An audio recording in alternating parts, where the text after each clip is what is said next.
Welcome. Welcome to the 2021 edition of the Sustainable Airport Areas International Seminar. Welcome to our international speakers. Welcome to our audience from all over the world. I'm Elisabeth Lemasson. I am the chairman of the Sustainable Airport Areas Commission of Paris CDG Alliance, which is a public-private partnership, notably in charge of the international promotion of Paris CDG Airport Area. Yeah. Thank you, Elisabeth. Good morning, good afternoon, good evening, wherever you are in the world. I am Léa Bedossian. I am Secretary General and Executive Director of Eurogeographics, which is the European Association of Mapping Agencies and Cadastre. What's the link with aviation? Well, during 20 years of my professional life, I've been in the aviation world trying to liaise in between the aviation and the territories. And nowadays, I'm still a little bit in the business in the sense that we provide the maps that allow for the planning nearby airport, and we also provide some of the aeronautical maps that are helping the little things that are in the sky to fly. And also, more importantly, once in the Sustainable Airport Area family, always in the Sustainable Airport Area family. Absolutely, Léa. So now for those who haven't attended the seminar yet, you may probably wonder what is this seminar dedicated to sustainable airport areas. Well, the seminar is first and foremost a place for debating, for exchanging experiences with renowned international speakers about the sustainable development of airport areas. Sustainable development is quite a fashionable concept these days. Actually, we at Paris Charles de Gaulle Alliance, formerly Hubstadt Paris, initiated this concept in 2011. The basic idea behind this concept is simple. The dynamic created by airports' activity should benefit their surrounding territories. For regions and municipalities, through income and taxes, for businesses through economic growth, for local residents through access to employment. Furthermore, this dynamic should go hand in hand with sustainable land planning and land use, with the preservation of natural landscapes and heritage, and also, of course, with the protection of environment. In a nutshell, it means that the dynamic should create positive externalities exceeding the negative ones. The seminar has taken place each year since 2011 in major airport areas such as Paris CDG in France, Atlanta in the US, Beijing and Shanghai in China. It was due to take place last year in Vantaa, near Helsinki in Finland, but unfortunately, due to the pandemic, we had to cancel this edition. This year, we decided to go for a digital format to be on the safe side. And believe me, concentrating a 2-day seminar in a 3-hour session is quite a challenge. But we did our best to keep the spirit of the seminar alive. And with no further ado, let's begin. Thank you, Elisabeth. Yes, indeed. I was asked to provide some educated, maybe, hopefully, thoughts on the global situation in order to set the scenes. And there are 5 elements that I thought were of interest and that I could share with you in order to initiate our session with you today. The first one is that in everything there is a blessing in disguise. So yes, indeed, the aviation sector, the airport industry has probably been amongst the ones that have been the most hurt the most badly around the past weeks and upon the past months and year. together with the hospitality business. But as a blessing in disguise, we have seen that the logistics, the e-commerce, the freight has been increasing a lot. I was reading in the train this morning an article about the business of laziness, explaining that warehouses are also developing inside the city centers, because now people have taken the habit of ordering everything and they want to have the thing at the home in less than 10 minutes. This means that warehouses are developing in city center. This means that the definition itself of the airport area is spreading around the world. So cargo has increased, freight has increased, logistics has increased. Strangely enough, also business aviation, private jets have soared also during the period. There's not been obviously only benefits, and we've seen that large hub airports have been very affected because international traffic is still very far from recovering. But we can see, and that was a discussion we had with our Chinese colleague and with our American colleagues, that the domestic markets are slowly recovering. That is a good signal. A third element that can be of interest is that the tendencies that were identified in the past have become even more important. They have been confirmed. 2 years ago, we had the theme of the SAAIS seminar, Sustainable Airport Area seminar, was about employment and the difficulties of recruitment. One could think that after a situation where thousands of people have been made redundant, the situation when the recovery starts, we could find people ready to jump in the new job offering. But this is not the case. We are seeing that after having had the aircraft immobilized for so long, they need serious maintenance work, and we are still experiencing shortages of maneuver of workforce. And so the workforce issue remains very central to the sustainability of the areas.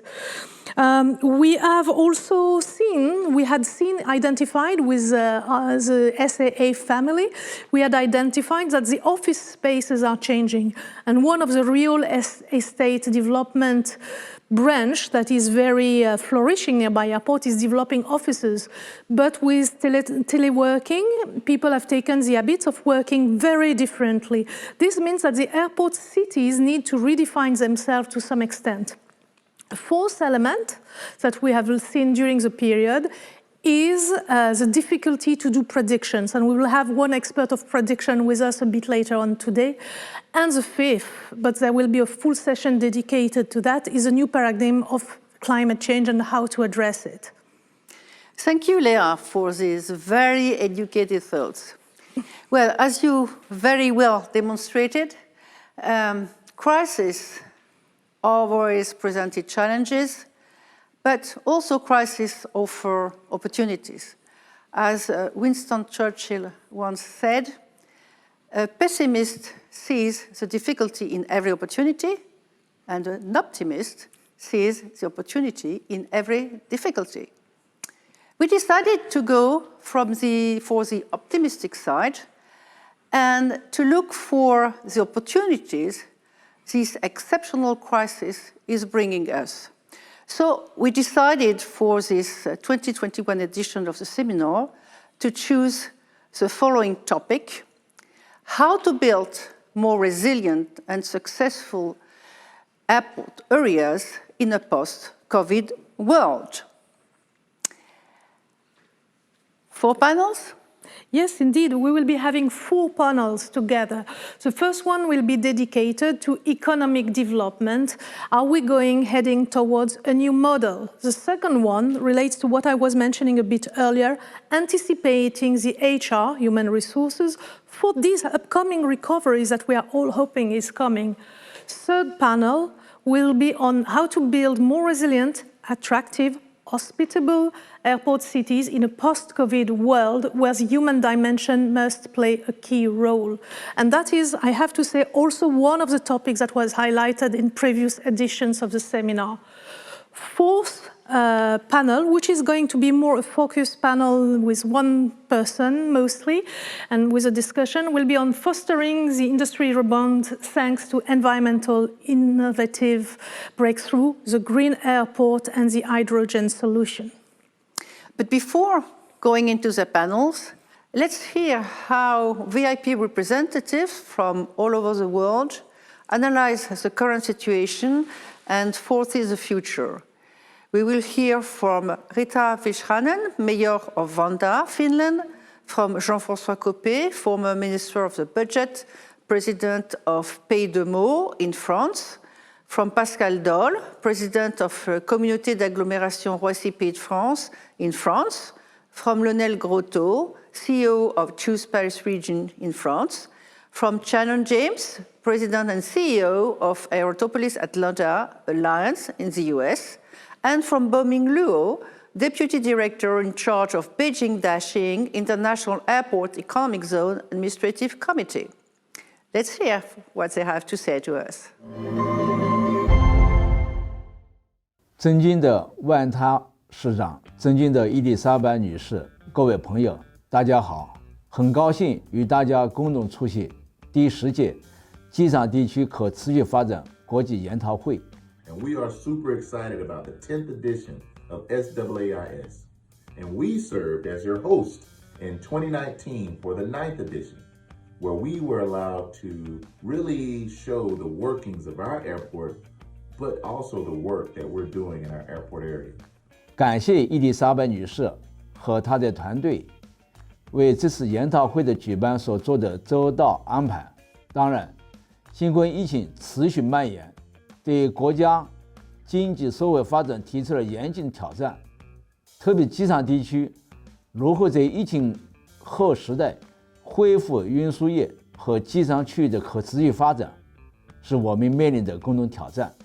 According to me, there is a real challenge to face for all of us. I know that many people are feeling today very pessimistic because of the COVID crisis and its consequences on economy and traffic, and also the consequences for the employment. By an old saying, Finland is an island located at the edge of a European northeast corner, and therefore aviation is crucial for us.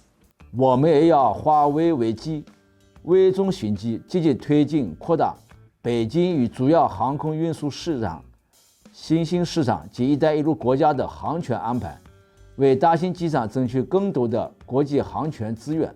Ces 20 derniers mois, la France a traversé, comme d'autres pays, une crise sanitaire importante et bien entendu, nous avons été impactés par cela. Et sur la plateforme aéroportuaire, ça a eu des effets immédiats, bien sûr, puisque l'aéroport de Roissy a été un des premiers à suspendre son activité et il sera sans doute un des derniers à reprendre une activité normale puisqu'il va falloir un certain temps pour que le trafic aérien redémarre dans de bonnes conditions. Traveling will be back. People has always had a passion for exploring and meeting new people, and it hasn't disappeared. 此次我们汇集了全球主要机场地区的各位专家学者，共商区域发展之策，共谋区域共赢之路，共同研究解决机场区域发展面临的问题。I think that we have real opportunities to face this threat and to go through resilience, which is the very new fashion word used in any opportunities, and there is good reasons to talk about resilience, about the airports and aircraft activities. Air transport industry has undergone a severe blow during the last months and is now slowly regaining pace. The sector is strong here, accounting for circa 150,000 jobs. We are lucky to have exceptional airport infrastructure. Paris Charles de Gaulle, Paris Orly, Paris Le Bourget, and a unique belt of second-tier airports all around Paris. Our duty as political authorities is to organize and to create the conditions to make sure that we have the best level of professional training in order to make sure that the people that the companies will need to hire within the 2, 3 or 4 next years, they will be there and will have the level of skill which is necessary to be very reactive for this new part of the economic cycle. Lorsqu'un avion démarre, C'est 140 entreprises qui sont concernées avec 1000 références de matériel dans cet aéronef, plus un certain nombre de produits embarqués, et c'est donc 400 emplois qui sont directement impactés par ça. Donc vous imaginez les conséquences que cela implique. I think that for territories like the one where we are here, close to Roissy-Charles de Gaulle,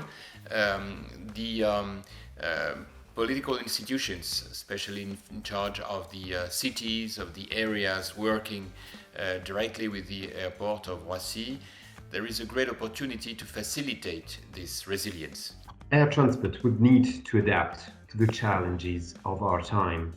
We need to integrate innovation and explain to the public appropriately how the sector is improving its carbon footprint. For that to work, we need a strong cooperation between all the actors that build the airport ecosystem. On a aussi besoin de repenser collectivement notre aéroport. Aujourd'hui, nous avons des contacts avec le président de l'aéroport de Roissy qui a bien compris que nous avions besoin, et lui du territoire et nous de l'aéroport pour notre développement, et que nous avons besoin de diversifier nos économies aussi pour attirer de nouveaux projets innovants à forte valeur ajoutée, pour que notre territoire et que nos populations en profitent. There are many opportunities in environmental issues to improve the organization of what we call now green airports. For instance, to develop the circular economy, but in the same way to improve the interconnection between all the way of transportation coming from the airport, the railroad, the road, the way we go from the airport to the cities, and of course to see how we can reuse all the raw materials, components and products in local circle and local activity. Climate matters and sustainability issues will be core themes of the pandemic and in all our agenda, but both in private and public, in people's mind. When making travel arrangements, consumers are more and more aware of sustainability, and both companies as well as public actors like cities must be more resilient and very sustainable in their actions. One example we've carried out is a call for expressions of interest we launched with Groupe ADP, Airbus and Air France-KLM to identify opportunities offered by hydrogen to boost air transport decarbonization. We will have the first on-site experiments by 2023. We have all one word in mind: hydrogen. Everybody is talking about hydrogen, and I think this is the good way, because we have with this new component maybe a key answer to the question of the clean airplanes. Aviation and airport areas can promote the green transition and carbon neutrality now and in the future. In a word, many opportunities, professional training and education, environment, technology, many things to do for resilience. For sure, we will need to keep working together to invent the future of air transport. We need to do it right now. 希望大家能在研讨会期间积极交流，分享建议和实践案例，找到适用于各自机场区域发展的方式方案。Let's still have children dream about flying.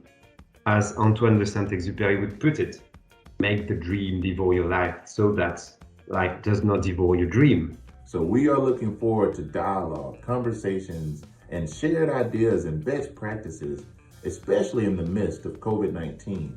And so it's important, more now than ever, that we continue this dialogue as we push and pull towards improved sustainability. 尊敬的各位嘉宾、各位朋友，大兴蕴含着中华民族伟大复兴和最真实的祝福。我相信，这将会是一届卓有成效、成功圆满的研讨会。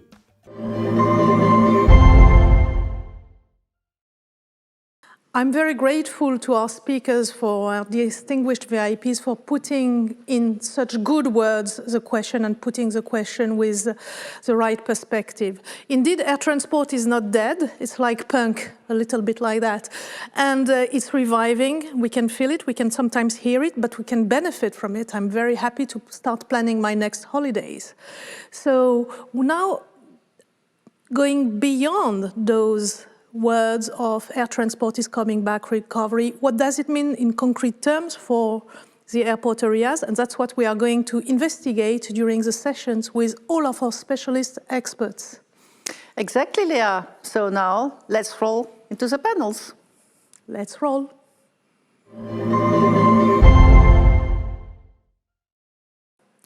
Economic development towards a new model with a question mark. Airport areas economy is generally characterized by a high specialization index linked to the air transport and airport industry. This is an asset when the industry is booming versus a liability when the industry is in crisis, as it is now. So the question we have for our international speakers is the following: how to strengthen the resilience of airport areas economy through diversification while maintaining a strong link with the airport and air transport industry? Thank you, Elizabeth. So it's my pleasure to tell you who is going to speak with us today. So our first speaker is going to be Stephen Moore from Eurocontrol. He is the head of air traffic management there.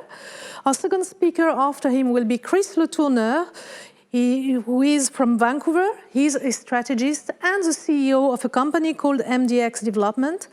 Then someone, and I apologize in advance for butchering their name, Tianzu Zhong from Beijing, who is assistant director at Daxing International Airport, the economic zone. Then a long friend of the SAA family, Peter van den Horst, who is project director at SADC, Schiphol Airport Development Company. Frank Canarozzo, from Paris Charles de Gaulle Area. He's a political delegate and vice president of Paris Terre d'Envol. Our last speaker in the panel is also a long-standing friend of the Sustainable Airport Area Seminar, Shannon James, who is the CEO of the Atlanta Aerotropolis. Our first speaker will be Stephen Moore. I know he's in the line, in the starting block in order to speak with us. He's from Eurocontrol, and his role has been asked to set the scene of what has happened in terms of air traffic management, or in terms of flows of traffic in the past year and a half, and on what are the predictions. Probably in Europe, he is the person who is best placed to have some guess on what is going to happen. Stephen, it's all for you. Thank you, and good afternoon, good morning, and good evening, depending on where you're connected. Firstly, it's a great pleasure to be here, and I really do hope that you have a successful panel discussion and event. If we can share the slides, thank you. That's me, but I'm speaking as just introduced with regard to what has happened from the network perspective within aviation in Europe, as well as what we think is going to happen in the next year and beyond. If we can go to the next slide, please. Very briefly, I would like to just introduce to you Eurocontrol's central role in European aviation, for those that are not aware. Eurocontrol is the air traffic manager for all of Europe, and in normal circumstances, for example, back in 2019, managing the flows of over 11 million flights throughout the whole of that year. It also hosts the ATC billing service, the air navigation service charges, through the billing service of about 10 billion euros per annum.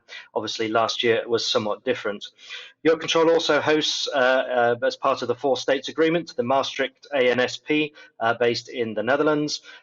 It has a whole directorate devoted to civil military coordination within Europe. It's the air traffic expert support to the EU bodies and is not just pan-European, but goes across 44 member states of the ECAC area as well. However, if we can go to the next slide, please, I'd just like to introduce the forecast as it was produced back in June this year from the Stat4 colleagues within Eurocontrol. Now, this was a 4-year forecast that had 3 potential scenarios depending upon the climate with regard to the pandemic and the vaccinations.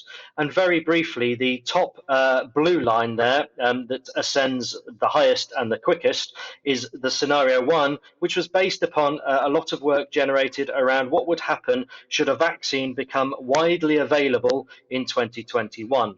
The black line beneath that is predicated on a vaccine becoming widely available in 22, and the yellow line at the bottom, or orange depending on your view, is the line that looks at the worst case scenario where there's a lingering infections and the recovery takes longer. We all know the situation with regard to the vaccine strategy thus far to the beginning of October 2021, and I'm very pleased to report that the scenario 1, the blue line there, looks to be the most accurate forecast that we have so far. It's important to note that this forecast is due to be regenerated again towards the end of this year, but as the time of speaking, this is the most up-to-date one. One other point on this picture is that that top line, the green line, indicates the traffic level of 2019. And you can see even in scenario 1, we're approaching mid-2023 before we get to a level of intersecting the 2019 traffic. If you can go to the next slide, please, we can have a closer look at where we are.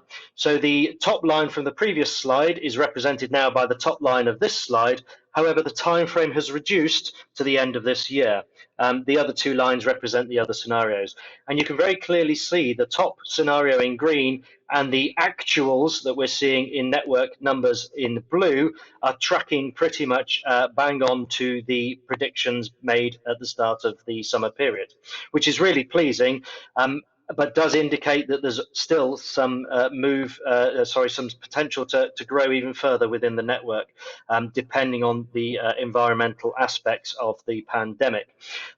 A week or so ago, it was announced that America would be opening up to Europe from November onwards, so we should see that factored into a future forecast scenario situation as well.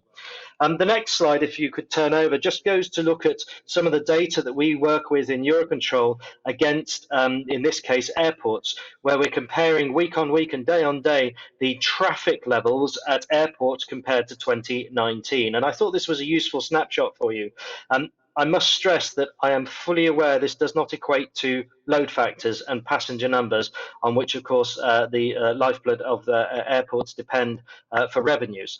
But it does display where we are currently. And if you look at the very right-hand side of that slide, you'll see in the top 40, I think this is, or maybe 25, we've got London Gatwick down at 65% lower traffic than 2019. Even now, with the recovery that we've seen within the network, it's quite a considerable loss and still remains for me personally a shock to see that. You can see also as well, London Heathrow is slowly creeping up. I'm not trying to be British airport centric, but it is still 50% down on where it was in 2019.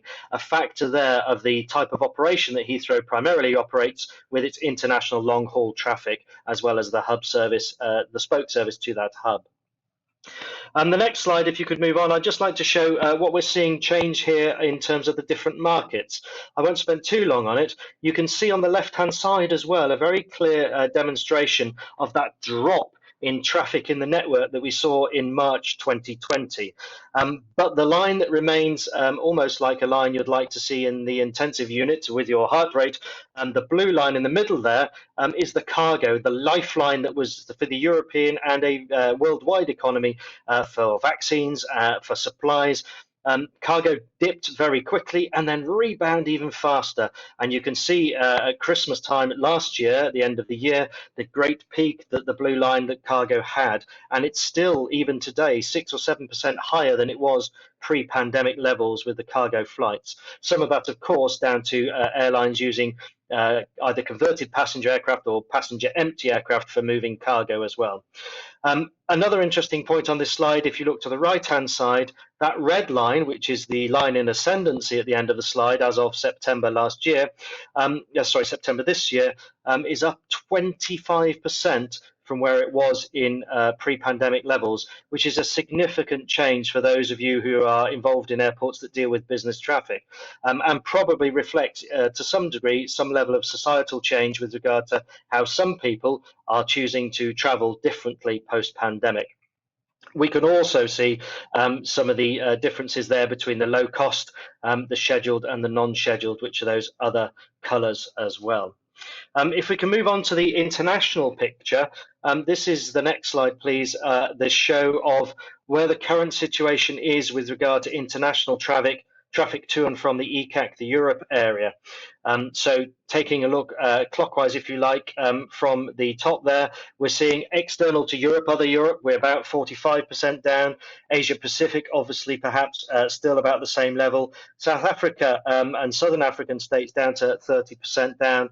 South Atlantic, Mid-Atlantic and North Atlantic, of course, with the restrictions in place, still almost in certain places 50% down on the traffic that we were seeing in 2019, which shows just how far we've got in some sectors to go to get the network traffic back to its recovery stages.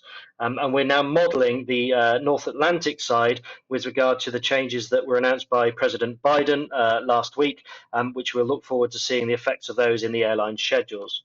If we can come to my final slide, I'm mindful of the time. What I wanted to try and summarize, I know I haven't touched all of these points, but from Eurocontrol Network Manager perspective, we're looking weekly at a 6 to become 8-week look ahead, where we take the data from all of the airlines that have signed up to a non-disclosure agreement with us so that we can take their data for their schedules 8 weeks ahead, the airports for their capacity, and the air traffic ANSPs for their capacity to match both of the demand and the capacity to see those pinch points in the network, to provide as much as we can predictability in the network, as minimum delay as possible, close to zero delay as possible, and the best possible trajectory for all of those flights to obviously work with the sustainability.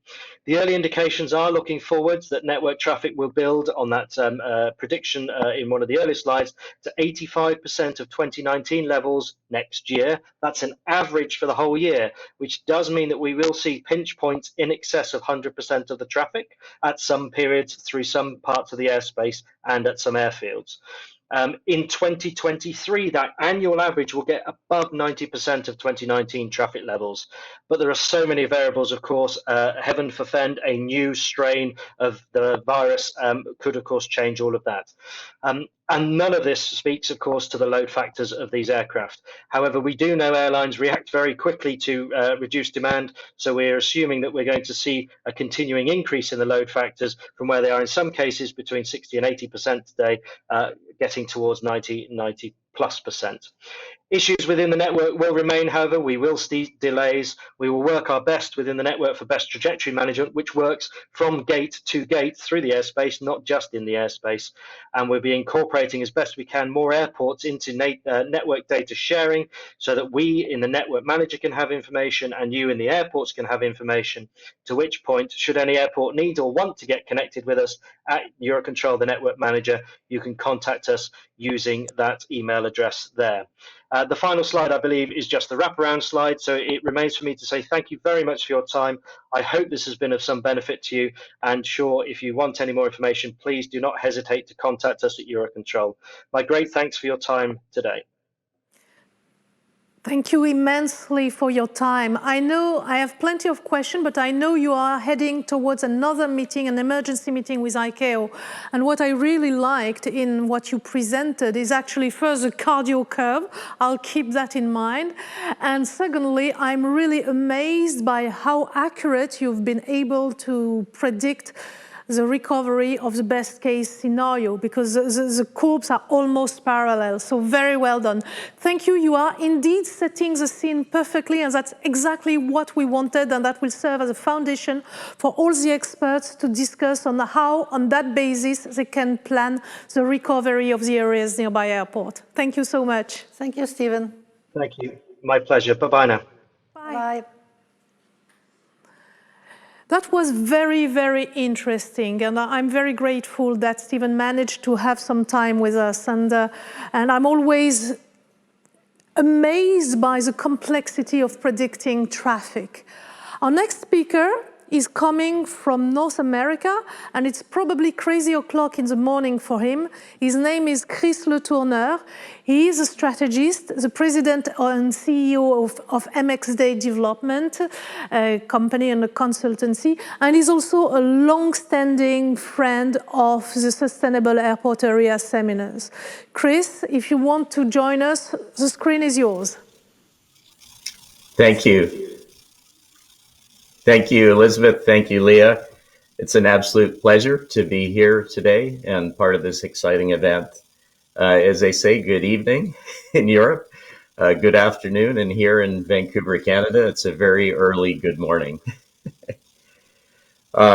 In adapting to the COVID-19 world, as this whole theme of this event is, how are we adapting? And the key piece of this is economic development and moving towards a new model. As Elizabeth mentioned earlier, out of challenge emerges opportunity. And of course, we've all been forced to think much more strategically to be efficient, safe, and sustainable. Next slide, please. As mentioned, I'm Chris Le Tourneur of MXD Development Strategist. We're working with airports all over the world, but particularly in North America, to assist them specifically with their economic development strategies. Some of the topics that I wanted to touch on today include aviation operations, which you just heard from Stephen on as well, and how they have responded and the kind of resilience we're starting to see. But also smart technology and innovation that has been spawned in this post-pandemic economy. As Leah had mentioned in her opening remarks, the rise of e-commerce and what this has meant for real estate development and logistics around airports. And then, of course, future mobility, urban UAVs, unmanned air vehicles, and autonomous vehicles becoming a critical piece as we move forward with airport economic development. Next slide, please. Stephen addressed it very well, and I love how you called it the cardiac airport curve, Leah. But we've definitely seen similar impacts in North America in the darkest days of COVID-19 setting in March 2020, where the passenger traffic volumes reduced by 80%, in some cases 90%, down to almost 10% of what they were in the prior year. The good news is, though, is that these have recovered, particularly for domestic travel within North America, to the point of most airports being at around 70 to 80% of their pre-pandemic traffic levels. In other words, only being down 20 to 30%. We see similar patterns in Asia and China in particular. One of the areas, though, as pointed out by Stephen, that's still challenged are the transatlantic international flights due to travel restrictions, but hopefully these are starting to lift. I know between Canada and France, for instance, they've already started to adjust. But the trend is growth domestically and hopefully soon internationally. Next slide, please. So what has this done, COVID, to how we think about economic development around airports? One of the most profound things that has occurred is the acceleration of smart technology and innovation in various different manners, which I'll touch on in a moment. Airports, in essence, have become these living laboratories for technology and innovation in order to improve efficiencies, obviously in the wake of COVID, to be more safe, more secure, but also to enhance the passenger, as I like to call it, customer experience, and of course the sustainability of revenues and all aspects of the airport area. Next slide, please. Now, some of these areas of technology and innovation that have made their way into these airport innovation laboratories include biometrics, IT and business intel, cloud and data gathering technology, cybersecurity, and of course, multi-channel e-commerce and retail fulfillment. In this regard, e-commerce is not only happening on real estate around airports, but we're now starting to see hybrid models of delivery of products, just like you would with duty-free, inside airport terminals as passengers depart for their journey or arrive back from their journey. Just at the bottom there, you see some of the figures, but surveys suggest that over 80% of airports have now embraced technology over the next 2 years as the key path forward. And a very hot topic that we're hearing about as it relates to travel is digital passports. 82% of passengers surveyed are now accepting this idea of digital passport. I know here in Canada, we can't even go to a restaurant without having our health passport now. Biometric identification and information is also becoming widely accepted, and when you tie those two together, it's a very powerful combination for security and safety. And you can see that this is a significantly growing market of technology in airports, over $6 billion annually. Next slide, please. The rise of e-commerce. Who would have thought that, as Leah said, we'd all be ordering almost everything online? They say that in the last 18 months, we've seen e-commerce grow what otherwise should have been 10 years of normalized growth. It's accelerated that fast. Here in North America and the USA, it's accelerated at 39% year over year, 2020 over 2019, which is just incredible. The global average is about 16.5%, and you can see on the chart there, China leads the pack, followed by the UK and then the US in terms of the rapid growth of e-commerce. And of course, what this has done, as we just heard a moment ago, is increased the cargo aspect to be more prominent in airports. I think I heard Stephen say 6 to 7% on average for all airports. In some cases, we're seeing airports completely reposition their property and economic strategies to obviously sustain, maintain, and grow passenger movements, but to put more attention on cargo and logistics and to enter into very interesting joint venture relationships with those operators, involving also digital technologies for the seamless flow of cargo. Next slide, please. Some of the bigger initiatives that we've seen in North America in particular, I just mentioned digital cargo. We're going to hear from Shannon James in a moment, but you see Elliot Page on the screen there from Hartsfield-Jackson Atlanta International Airport, who have adopted a community cargo and digitization system in partnership, I think, with Schiphol Airport in order to program and plan shipments as they're coming overseas from Europe to North America, working seamlessly with the air and the ground side cargo operators to stage vehicles on the ground, and of course with their new modern air cargo terminal buildings that they're creating to handle those volumes of cargo. The other areas we've seen are obviously healthcare. A lot of talk about, you heard it about 6 months ago, but the vaccine deployment requiring special temperature controlled facilities. One of the most significant staging areas at the UPS Worldport in Louisville, Kentucky in the USA, with the 450,000 square foot UPS healthcare distribution center. And of course, on the e-commerce side, Amazon Prime's Air Hub at CDG Cincinnati, Kentucky, where we just see phenomenal amounts of cargo, as well as the hub of Amazon Air located there. Next slide, please. Another topic that is very hot in technology at and around airports, which embraces this whole movement of airports to not just be where airplanes take off and land, but as multimodal hubs for mobility, including future mobility, unmanned air vehicles, autonomous vehicles, and all of the technology that's spanning to not just move people, but also packages. This includes drones. We've heard a lot about drones being used for e-commerce delivery. That's coming very soon and very fast, but also for airport security, wildlife management, the military purposes, and of course, delivery of goods. We're also seeing autonomous vehicles. Right there you see on the screen on the bottom image. I just learned of this. I also chair the Smart Airports and Regions events, and we held a conference last month in San Antonio, Texas. But autonomous wheelchairs and vehicles for operations within airport terminals. Also, autonomous vehicles for other airport operations like tug pushback of aircraft.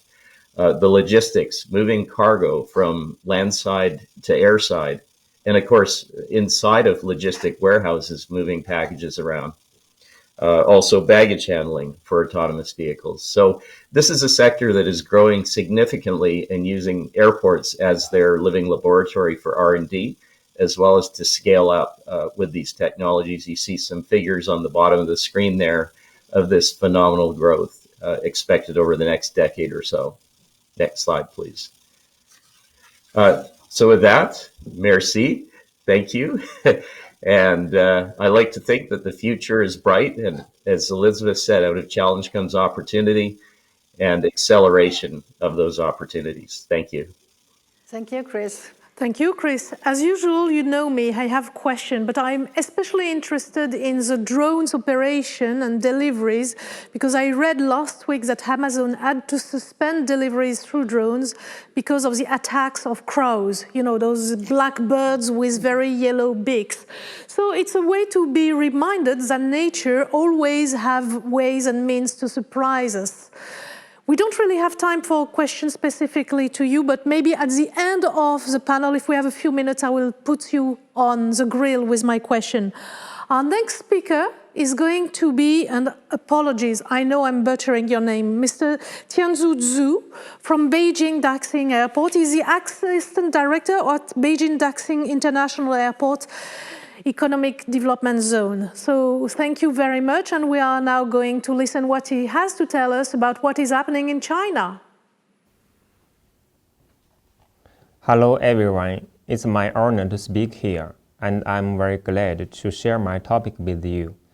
Since the outbreak of the pandemic around the world in January 2020, all sectors of the society got severely affected, especially the aviation industry, the air transport industry, large commercial aircraft market.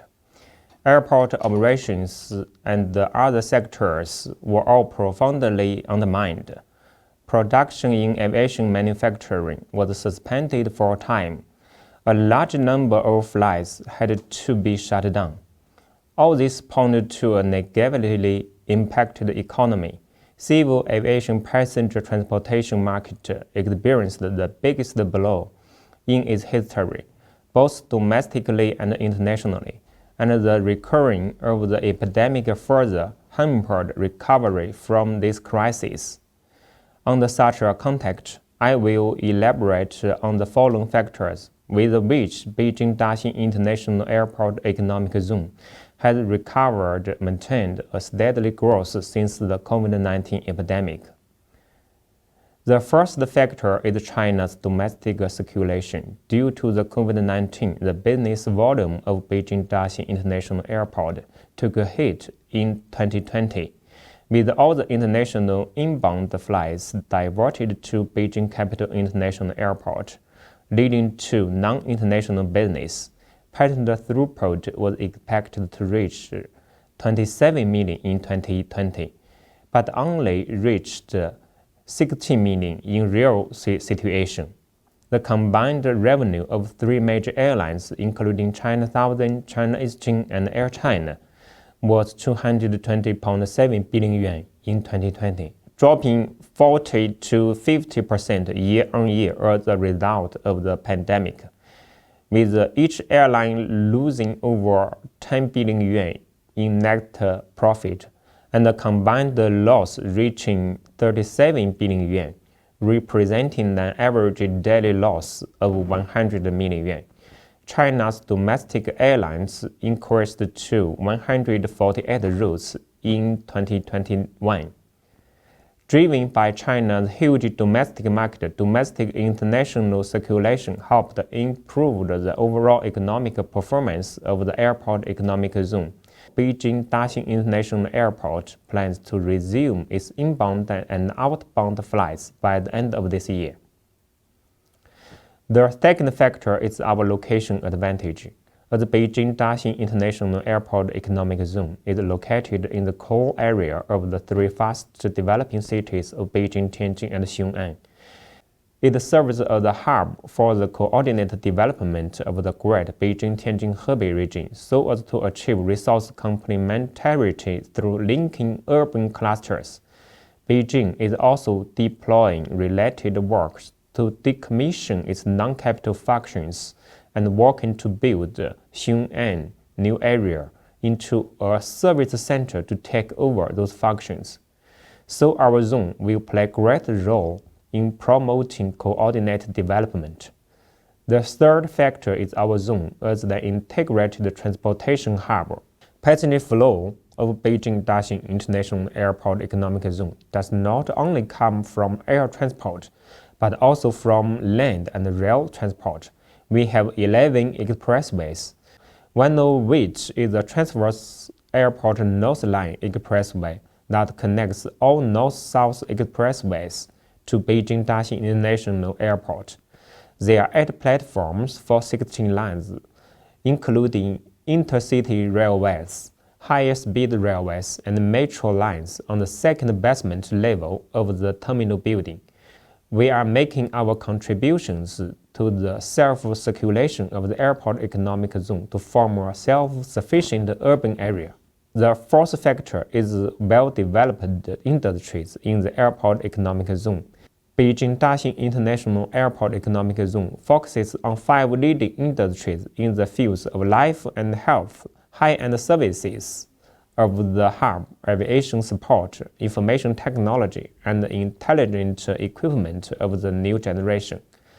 These 5 industries are all closely connected to the airport. According to the overall development plan of the airport economic zone, Beijing Daxing International Airport has entered into the overall construction phase in 2021. The COVID-19 epidemic has pressed a fast-forward button for the development of life and health industry in the whole world. Yet posed a certain hindrance to the development of a high-end service sector in the airport hub and aviation support industry for the airport area, while no significant impacts were made on the development of the information technology and intelligent equipment industries of the new generation in the airport economic zone. The fifth factor is China's success in fighting against the epidemic. As China has achieved good results in fighting against COVID-19, its economy also embraced a relatively fast recovery. China becomes the first major economy in the world to regain growth since the outbreak of the epidemic, and also a destination boasting the most investment in the world during COVID-19. The 16th factor is policy support. We have applied to the government for special policies for the free trade zone, such as direct network connection and individual income tax preferential policies. These policies have attracted some enterprises in relevant industries to settle in the airport economic zone, bring economic benefits. Beijing Daxing International Airport Economic Zone will keep to its strategic position as defined by the State Council as the undertaking area of functions as the International Exchange Center, the leading area of national aviation technology innovations, the demonstration area of coordinated development of Beijing, Tianjin, and Hebei. We will make efforts to do a good job in making plans and constructions in this zone, provide higher quality infrastructures for the work and life of our residents and for enterprises, and create a good environment for the sound development of our zone. The COVID-19 epidemic prompted all countries to attach importance on the unexpected risks posed by the interaction between humans and nature. Although the recent emergence of the mutated novel coronavirus renewed the severity of the global COVID-19 epidemic, there are still many positive signs for the prospect of the world. With the vaccines coming into play, policymakers remaining committed to economic recovery, and the business and household becoming resilient to risks, I am convinced that recovery in the airport and the air transport industry can be expected in the near future. This is the end of my speech. Thank you very much for your listening. Thank you, Mr. Zhu. Cheche, thank you very much. Cheche. I'm always fascinated to see the plans and maquettes and models of the Daxing Airport and the area, because all of that is so new and it's flourishing. Thank you so much. It's my pleasure to now give the screen, not the floor, to yet another friend of the Sustainable Airport Area seminar, the famous SAA family, Peter van den Horst, who is a man of many talents. And the talent he's going to talk to us about is related to his current function with the Sustainable Airport Development Company, SADC, not Sustainable Airports, Schiphol Airport Development Companies. Apologies, I'm twisting my tongue today. And Peter, you have a splendid background behind you. Is that an homage and a tribute to your home country in the Netherlands? More or less, I guess. So also I have a small brace, also in the same color. So orange, yeah. orange for the Netherlands. Yeah. As it should Always. be. Huh? So you're going to tell us about logistical trends and solutions in the post-COVID area. And I have to say, every time I'm teaching or presenting in universities, etc., I like to take the examples from the SADC and the Schiphol areas, because you are trendsetters and you are often very innovative. So tell us everything, please. Thank you, Elizabeth and Leah, and also for the kind introduction. I do like to discuss the logistical trends and some of the solutions that we as SADC came up with. I will not go into any flight or cargo numbers, as Stephen, Chris, and also Mr. Zhu already have done. So yeah, I'm Peter van der Horst, and I'm in charge of two area developments in the airport area of Amsterdam. One is a logistical zone, and the other one is a mixed-use real estate zone. Next slide, please. So I'd like to first go into a little bit of SADC, the Schiphol Area Development Company. And we do have sustainability as one of our major topics, so you didn't really make a mistake, Leah. So next one is are some post-COVID or actually in COVID trends in logistics, and then I would like to show you some of the things we have done to deal with that, to cope with that. Next slide, please. So SADC was found in the mid-80s of the last century, and we were a part of what we call the main port strategy, trying to set the Netherlands back on the international map and also put in more economic development. And the goal was actually to strengthen the economic potential of the airport city, the airport itself, and also the region. And we did that by promoting the area internationally, developing several areas, commercial areas around the airport, and also trying to attract foreign companies. Next slide, please. So our working area, more or less, you can see on the picture. It's a bit difficult maybe, but every red or more orange-red kind of square is one of our working areas. As you can see, it's divided over several of the ports we have in Amsterdam. So nowadays, we don't only work for the airport area anymore. It's not only our playground, but also the port of Amsterdam, a bit more to the north, and also the green port of Aalsmeer, which is the largest flower auction in the world. And to the left, you can see one of our biggest areas at the moment being developed, called Schiphol Trade Park. Another interesting infrastructure that Amsterdam has is actually the data port, AMS IX. And that's one of the strongest and fastest internet points in the world. So also that is one of the things we have worked upon the last couple of years. Next slide, please. But for us, it's not only about financial gain. As our shareholders, which you could have seen on the last page, are except one, are public entities. We also look into actually some social return. And with that we mean we're looking into creating jobs. We try to contribute to the transition to a circular economy. And like I already said, we try to strengthen the region's competitive position in general as well. Next slide, please. And it's not only about area development, it's also some programs we're involved with. One of them is called AAA, Amsterdam Airport Area. And that's the main founder and also funder of a public-private association which promotes the Amsterdam area to attract foreign companies to locate to the area. The other one is the Amsterdam Logistics Board. We are the secretary of that and also one of the founders. And that also tries to strengthen the economy on the logistics area, but also is an umbrella for several innovative logistical projects in which we're trying to make it more sustainable and smart. Next slide, please. Then I'd like to go into some of the trends that we have seen lately in the COVID era and how we can respond to that.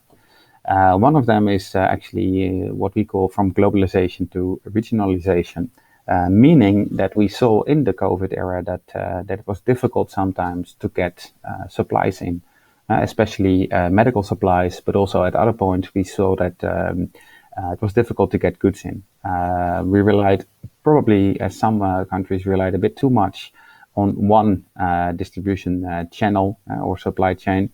And you see that many companies nowadays actually made more diversification of their supply chains and try not to depend too much on one supply chain, and also moving some of the manufacturing processes closer to the clients.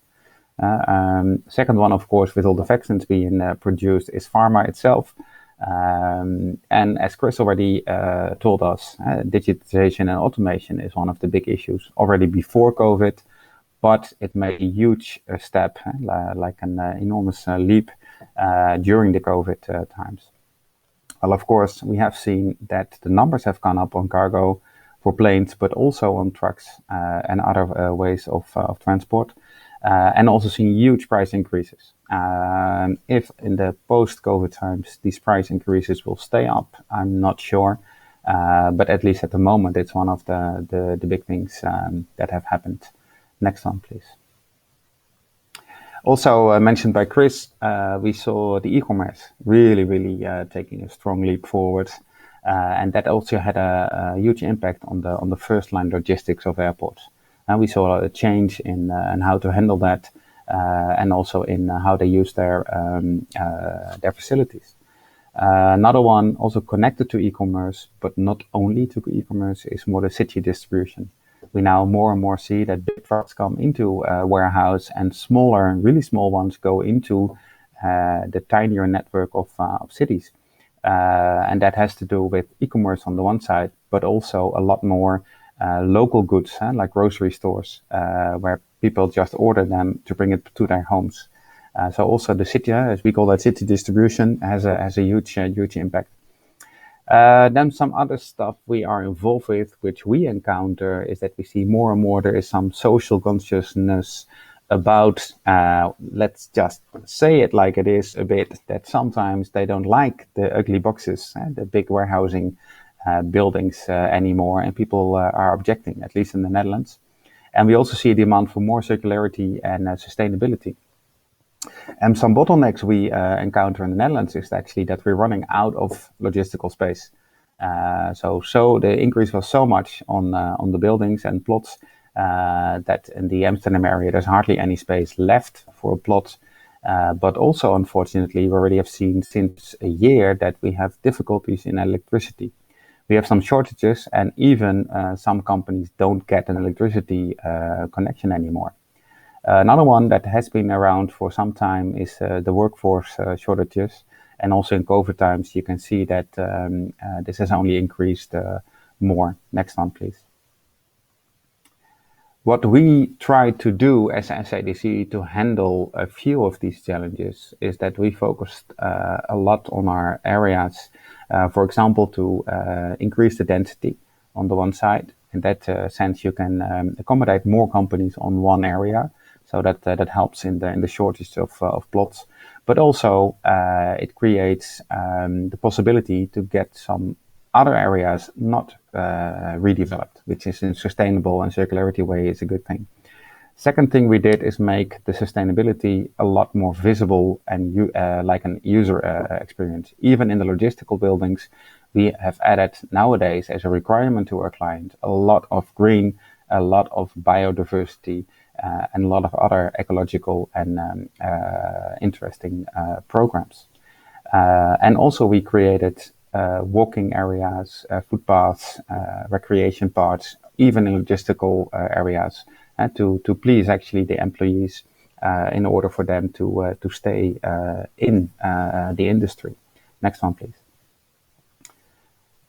The other one we focus upon is connectivity and accessibility of the workforce, of the employees to these logistical areas. And at the moment we're involved in a huge investment in the sense that we want to extend the metro of Amsterdam, one of the metros of Amsterdam, all the way to the airport and then even further back to our logistical areas. So of course we cannot do this on our own, but it would be helpful for us to stay competitive and also for employees to be able to reach the areas in a decent way and therefore also staying in the industry. Next one, please. As I already told you, I have no clue, to be honest, if this is also happening somewhere else in the world, but we have a huge problem with electricity. And one of the things we try to do in order to challenge that is we set up sort of an electricity corporation ourselves. Not that we produce it that much, but in order to distribute and redistribute between users that have electricity connections and others that don't have connection and cannot get it. In the Netherlands, it's forbidden to be your own electricity company, but we got special permission to do what we did here. And we set up sort of a cooperation between different users, different clients for energy, but also added a lot of solar panels, other ways of getting electricity in, and then redistributing them between the several people and companies involved. It is starting to work right now, and actually we're surprised how many companies joined this even when they already had a connection. There's also some financial gain for them to do so, because they can sell the electricity they don't use, they can sell it back to the corporation. So there is some financial gain for them, but still we're really happy in the way this turns out. But it's a huge challenge that we're facing right now. Okay, this was my last slide. So I thank you for your attention, and any questions, let me know. Thank you so much, Peter. Thank you, Peter. I don't know if it's going to be reassuring for you or not, but the issue of electricity, I think, is becoming a very common issue, and that's something we did not anticipate at all 2 years ago. 3 years ago, we did not anticipate a global pandemic, and 2 years ago, we did not anticipate electricity shortage, but I have seen and read many articles on the topic with notably several risks on the UK territory. There's one question that I would like to put to you is, what have you learned in terms of resilience? Because many airports area are very depending on the warehouse diploma, the syndrome and logistics, etc. So you thought of tackling it, and you have never actually focused on only warehouses in the Schiphol area. So what have you learned in terms of resilience in the past months? Well, it's a good question. I wrote an article about it a year ago, that actually at airports that have a diversified economical situation and a diversified airport city, not only logistics, but also offices, leisure, entertainment, etc., that at least on the short term have an advantage. We will go into the new way of working later on in panel 3, I think. So also offices is a bit maybe difficult to say. It's a good cushion for the airport. But I do see indeed that if you have different kind of real estate, different kind of focuses in your airport city, then of course it makes you way stronger. And logistics actually did go down already, I think, said by Stephen, after the first 2 months, I think. Then we had a small dip, but afterwards it went up and still going really well on the cargo side. And I think therefore, because cargo is picked up that much, that we see also that the plots are running out, because more and more companies see that through e-commerce, etc., that cargo and logistics in general are even becoming more and more important. But you do confirm the trend of, Elizabeth, of big warehouses still being there, but also the multiplication of smaller warehouses, which I was calling earlier on the laziness business, people wanting the delivery 10 minutes after they've placed the order. So necessity to have small warehouse in city centers. True, that's one of the things see, for example, with Amazon as well. But we also see some grocery stores that actually want to be on the outskirts of the city and then drive with a fleet of 200 electric trucks, small trucks, into the city, all temperature controlled, and using it from there. But they do want to be very, very close to the city, right? Either in smaller ones in the city or still in big ones, but then not 10, 15 kilometers away. Right, that's too far. So they really want to be close, and that's why we're running out of our plots. Okay, thank you, Peter. We'll come back to that a bit later. And we are going to switch to our next speaker, who is from the Paris CDG area. He's Frank Canarozzo.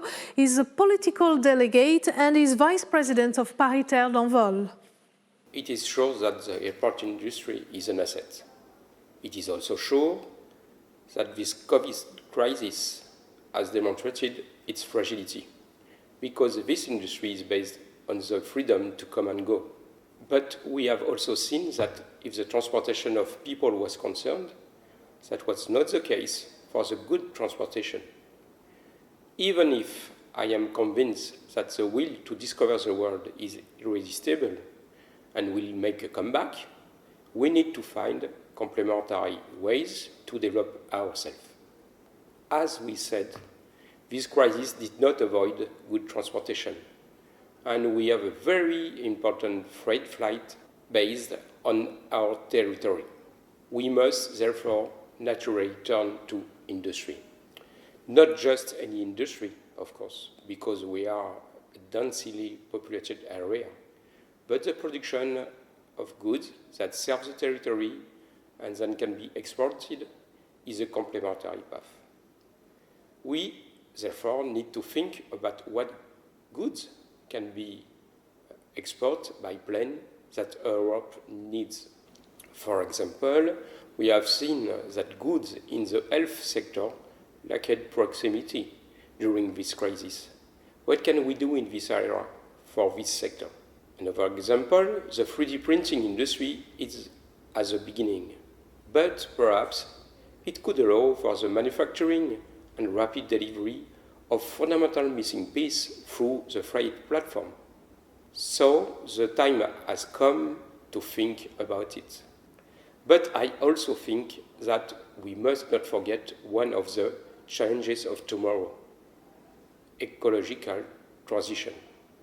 In this context, the review of the evolution of our airport is a strong opportunity to design a territory focused on hydrogen as fuel, the constitution of forest carbon sink, and so many other development possibilities serving the airport and its territory.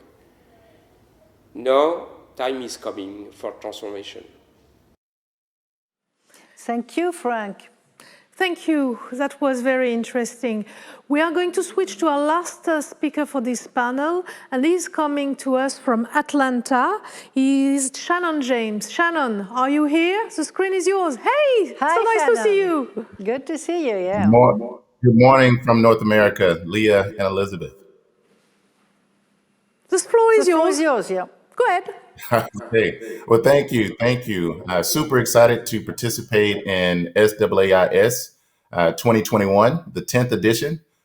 Coming to you, as Leah and Elizabeth mentioned, my name is Shannon James, and I am President and CEO of the Aerotropolis Atlanta Alliance, your host of the 9th edition of SAAIS right here in Atlanta, Georgia. And so I'm super excited to talk about the work that we're doing landside surrounding Hartsfield-Jackson Atlanta International Airport as we continue to think and engage around managing the difficulties of COVID-19 and the pandemic. Next slide, please. Our organization back in 2016 adopted our formal plan, which is our blueprint. This document allowed us to really focus on our strategy and also how to stand up our organization. And so I am proud to announce that our blueprint is now being updated as a result of COVID-19. We were fortunate to receive funding through the Atlanta Regional Commission via local EDA grant funding to now advance our Blueprint 2.0 study to understand not only our region, but the impacts of COVID-19 and how to now adjust and strategize around our development in the area. In our original blueprint, it was identified 5 industries, right, that are heavily concentrated within our region. We've done a really good job of really cultivating the relationships and the partnerships, landing additional end users in this space. As most of our panel has mentioned, logistics is no question a heavy dominance within our region.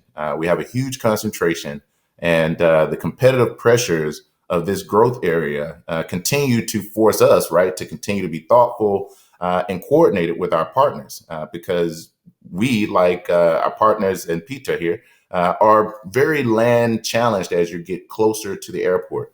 And so for logistics space, they love the proximity. And so no question do we continue to advance our partnerships within aerospace, food and agricultural entities, but multimedia production is a space where it's a little different than other airport areas where we have a huge concentration. And I think with the emergence of COVID-19, we've continued to be thoughtful around how do we advance those partnerships. And no secret, bio-life sciences is a top discussion, right? Especially with vaccines, the pandemic, our health crisis, we continue to see the emergence and the activity of interest from industries in this space to locate closer to Hartsfield-Jackson. And how do we serve as a conduit to better coordinate that development and advancement is important. Next slide, please. Here's a good snapshot of our region, right? This is a pretty vast area. 13 cities, 2 counties. We have 3 CIDs. And as of when this presentation was presented, right, organized, we held the world's busiest airport. Due to COVID-19, the pandemic, we have, for a short period, I'd imagine, have stumbled off of this platform, but the airport continues to manage itself and serve as the most efficient in the world. Next slide, please. So the key, I know that was a large picture, right? It really takes a ton of coordination from our organization because historically, our region surrounding the airport has operated in isolation. And so what we've done is really served as a conduit to improve coordination, to really decrease the amount of spontaneous development, to really improve our efficiency and effectiveness for not only job creation, but quality of life elements within our region. And our focus area, right, our primary focus area is in the immediate area, which is really that 2 to 3 mile drive radius of the airport. And I love this graphic that you see here to the left, which is from our original blueprint, that really kind of drills down on the thinking, right, in areas of opportunity for us to really leverage the world's busiest airport at the time, right, to now create this central business district, this ability to really work across jurisdictions. There are about 6 jurisdictions and 2 counties that surround this airport. And so it is extremely complex and sophisticated when it comes to development. Next slide, please. Again, our region, our Aerotropolis is new, right? We're roughly 7 years old. So for those with kids or have kids with a 7-year-old, you understand exactly where we are. But we are a very mighty 7-year-old organization. particular because of our region, honestly. We have the existence of Fortune 500 companies and multiple jurisdictions who are doing great things and creating great development. And so how do we leverage that existing momentum to become even more coordinated and complex to help drive highest and best use for quality of life within our region? Next slide. I mentioned earlier the Central Business District, and if you'll remember that slide next to it, right, was this graphic that showed kind of this intimate idea of how to really expand upon this vision of a corporate crescent. And so even amongst the pandemic, right, no question slowed us down in regards to pace, right? I think everyone was handicapped, but no question have we pushed forward and really leveraged the virtual arena to have conversations and to do site tours, which have led to activation of different sites. I think you see here, top left, Porsche was able to extend their new technical facility. We're excited about the long time standing Atlantic Aerotropolis, which is a multifamily product that sits just north of the airport that really helps us bring this not only branding aspect, but quality of life component. And across the street from Porsche, you'll see here bottom left, is a new really mixed use development that will have condo, townhomes, retail, and office, which Peter mentioned earlier, right, is really what we feel is going to help us really respond appropriately, not only to COVID, the impacts of COVID-19, but really just this lagging of product of mixed use environment within our area. And so we're super excited that this project is now moving forward, which is really helping us activate even more activity along this corridor. Next slide, please. I mentioned earlier, right, the Central Business District to the west of the airport. And I know our friends at SAAIS have heard me mention the former airport city, which is now called 6 West. Thanks to our partners in College Park and the Business and Industrial Development Authority, this site was able to break ground during the pandemic. November of 2020, we were very smart and strategic about activating this site. And so groundbreaking occurred. Actually, now all of the residential development has been acquired. There are 3 hotels under contract, and we are working to finalize on 2 significant Class A office buildings that will be located here, as well as the attraction of a potential cultural arts center. And so this development is really, I think many of our partners have mentioned, right, this space in which we are really trying to respond in regards to not only pre-pandemic, but post-pandemic, of this diversification of multi-use space, right? These ecosystems that can continue to thrive amongst itself. And so green space is a huge topic for us, especially now during the pandemic. Green space is a huge topic, and especially in regards to office space. We're really thinking through many tenants are looking for more space, more common area elements. And so it really plays with the dynamics in regards to performance. And so we're having to be extremely thoughtful and creative in how to approach and really finalize these evolving ideas around office space now that we're working in the age of the pandemic. And so 6 West is now official. There is huge momentum that's building around this site that sits literally west of the domestic terminal. And literally across the street from it, there's about 22 acres that have been activated as a result, and many other sites. And so we're super excited about now this live, work, play ecosystem that is now literally on the steps of fruition, which will yield roughly about $2 billion worth of economic impact. This concludes my presentation. And Leah, Elizabeth, I'll open up for any questions or comments. Thank you, Shannon. We can see how passionate you are about your areas, and it's nice to see what you're doing on the place you kindly guided us through 2 years ago.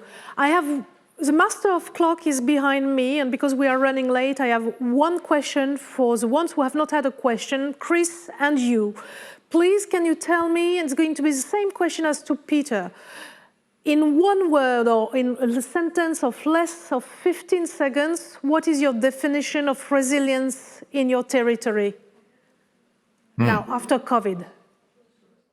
Well, resilience in our area means honestly, equity. It means equity, it means inclusion, it means the ability for quality of life for all to enjoy. And so at this point, that's not the case. And so we're focused on really the rising tide that lifts all boats versus some. So resiliency, in my mind, means that, right? It could mean green space. It could mean, no question, mental health and opportunity. And so all of those elements speak to resiliency for us.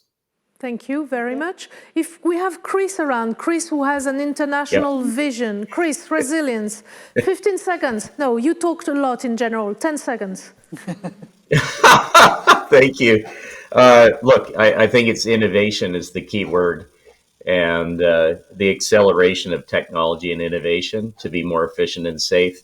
I forgot to mention we've been involved with Shannon on Airtropolis Blueprint 1.0 and now advancing 2.0. And what he doesn't know is that one of the new sectors we want to introduce, and this is all ideas right now, but is technology, airport technology and innovation as a target sector for the Airtropolis Atlanta. So that 15 seconds, there you go, Leah. Thank you. You had a chance to tell it. You stand by your previous statement on resilience? I guess so. I will save you some time. A man of constance, the way I like them. Thank you so much, gentlemen. I'm really sorry. I have zillions of questions for you, but we are running out of time for this first panel. And I know your colleagues, and in some of your case, yourself, have also plenty of good things to tell us in other panels. I can't say how much I'm really longing to see you in the flesh for the next edition of our meeting. I think we are all dying to make the statistics of Stephen lie and go transatlantic, transworld again. Thank you so much, gentlemen. Thank you all. Thank you. Thank you. Bye-bye. So let's switch, Leah, to panel 2. Yes, panel 2, indeed. Panel 2 topic is anticipating the human resources for the upcoming recovery. Companies belonging to the airport and air transport industry have been obliged to survive the crisis to lay off personnel massively. But when time comes for the recovery, maybe in 2024, like Stephen said, then companies will have to hire again and to hire massively. So the first question is how to ensure that companies in the industry find the adequate amount of personnel to be available.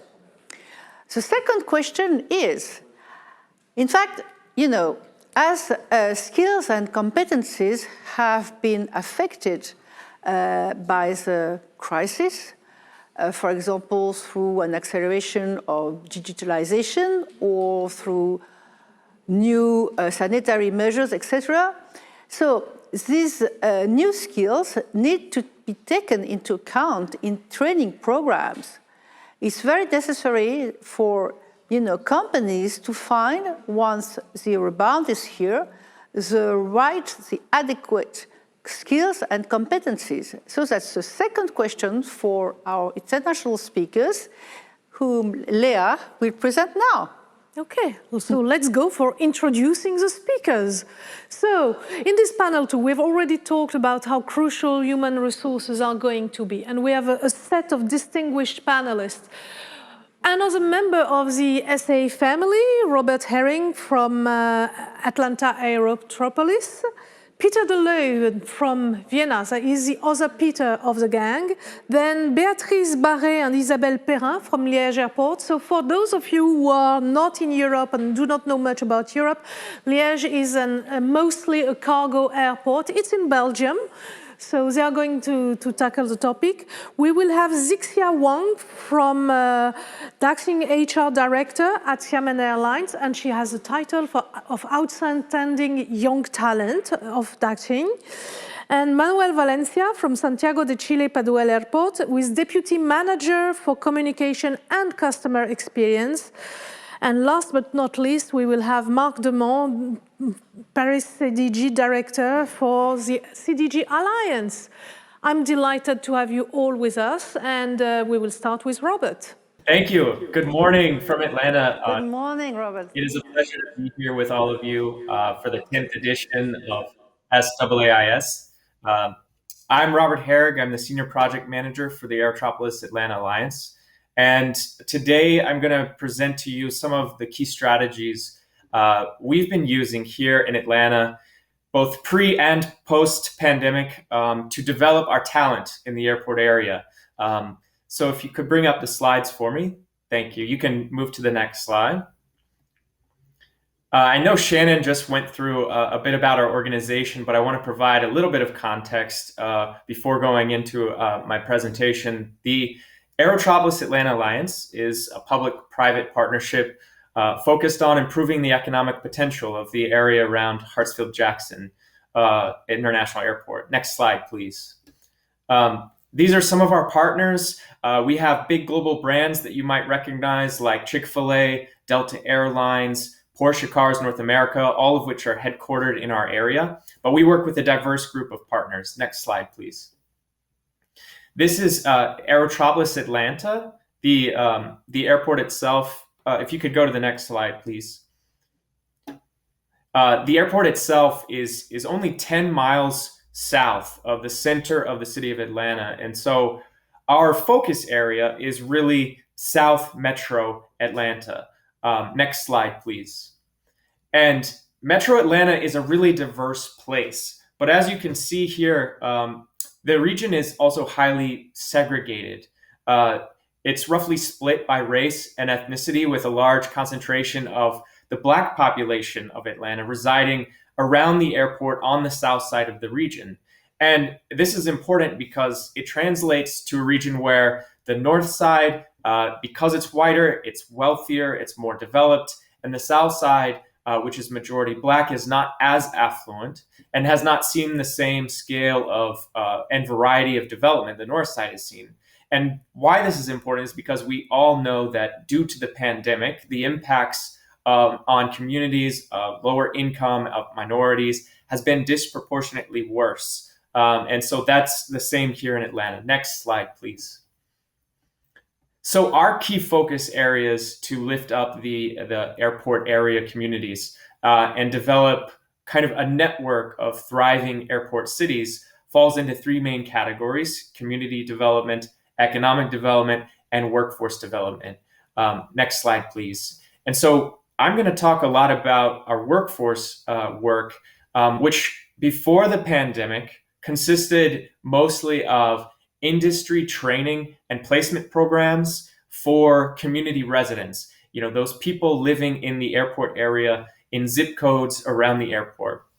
And we targeted industries with a large concentration or footprint in our area. So hospitality, construction, and logistics are those programs that we've provided to our residents that really bring them training in soft skills, but also the basic credentialing they need to make a living wage in these industries. Next slide, please. And so this slide shows you the impact of one of these programs so far.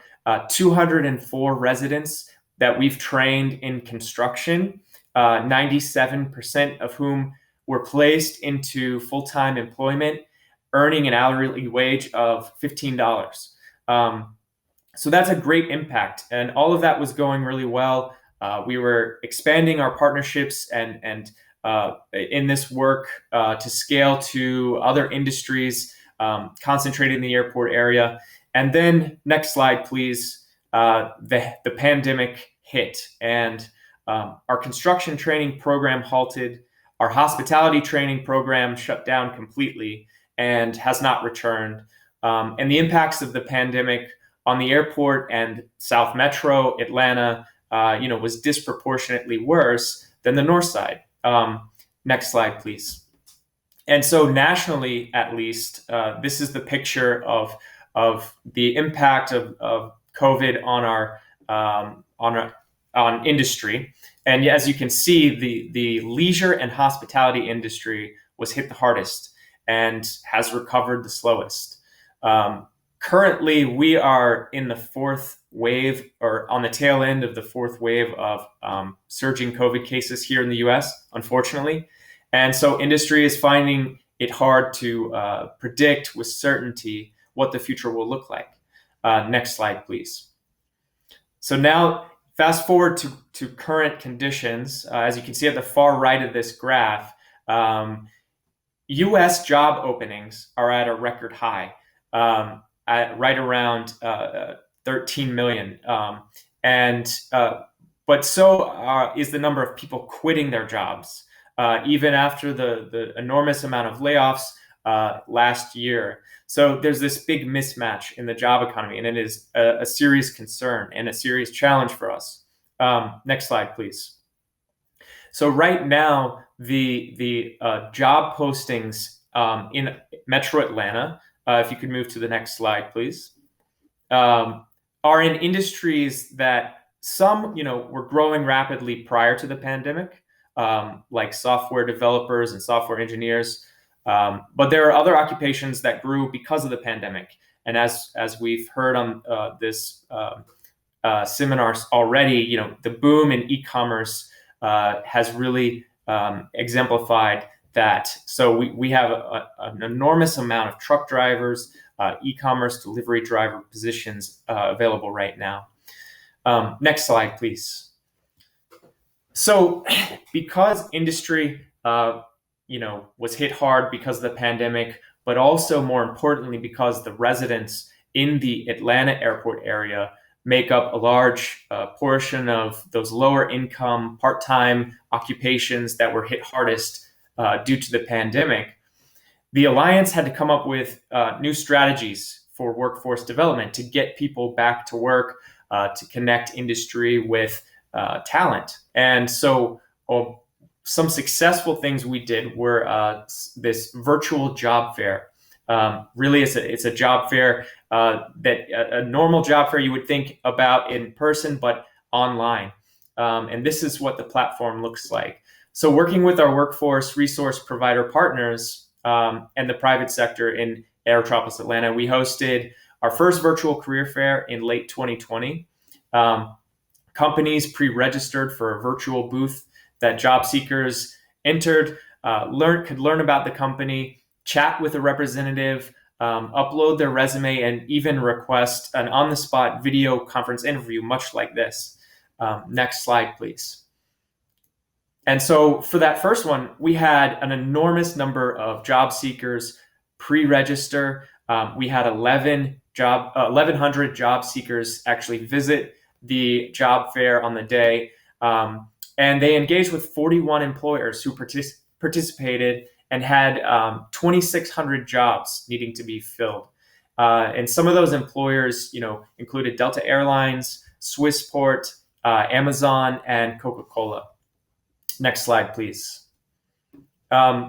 We tried to do a post-event survey of our job seekers and employers to kind of discover and understand, how to improve these job fairs.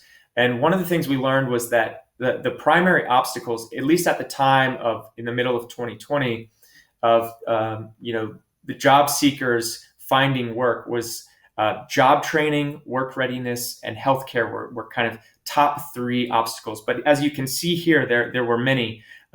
In Metro Atlanta, transportation is a huge issue for getting people to work successfully. So next slide, please. However, one key outcome of this fair that was great for us, a positive outcome, was that it was really good timing for a French company which located in Atlanta last year called Newrest. And they're a French airline caterer that won the exclusive contract to cater Delta flights. They located here last summer and needed to hire rapidly about 400 employees. They participated in this job fair and were successful in hiring a lot of folks and smoothly scaling their operations. Next slide, please. Then we held another job fair at the beginning of this year, 2021, and we're actually planning another for October. These events have been successful. We want to keep doing them. However, in our one earlier this year, we didn't see the same results in terms of job seekers. We saw similar engagement from employers, but didn't see quite the same number of job seekers attend the fair. And if you go to the next slide, I'll wrap up here with some key strategy or key best practices and takeaways for these virtual job fairs. If you could go to the next slide, please. So, some best practices for your virtual job fairs, providing a lot of information to your employers and job seekers prior to the virtual job fair is really important. Getting the job seekers ready with their resumes, making sure that they're coming prepared, looking professional and wanting to be interviewed is critical. Day of technical support is also really important. On the back end, if you can manage it, these platforms, there are software platforms out there that provide this service. However, having people who know how to use it and can teach and problem solve the day of is really important. One thing we learned was that tracking the number of interviews and hires as a direct result of these career fairs is really difficult to do, and really the only way you can understand the results is to follow up with the employers post-fair and ask them, did you hire anyone? What types of individuals did you hire? What can we do better? As I mentioned, the post-event surveys are great to give good insight. But really, this is an innovative approach for us in Metro Atlanta.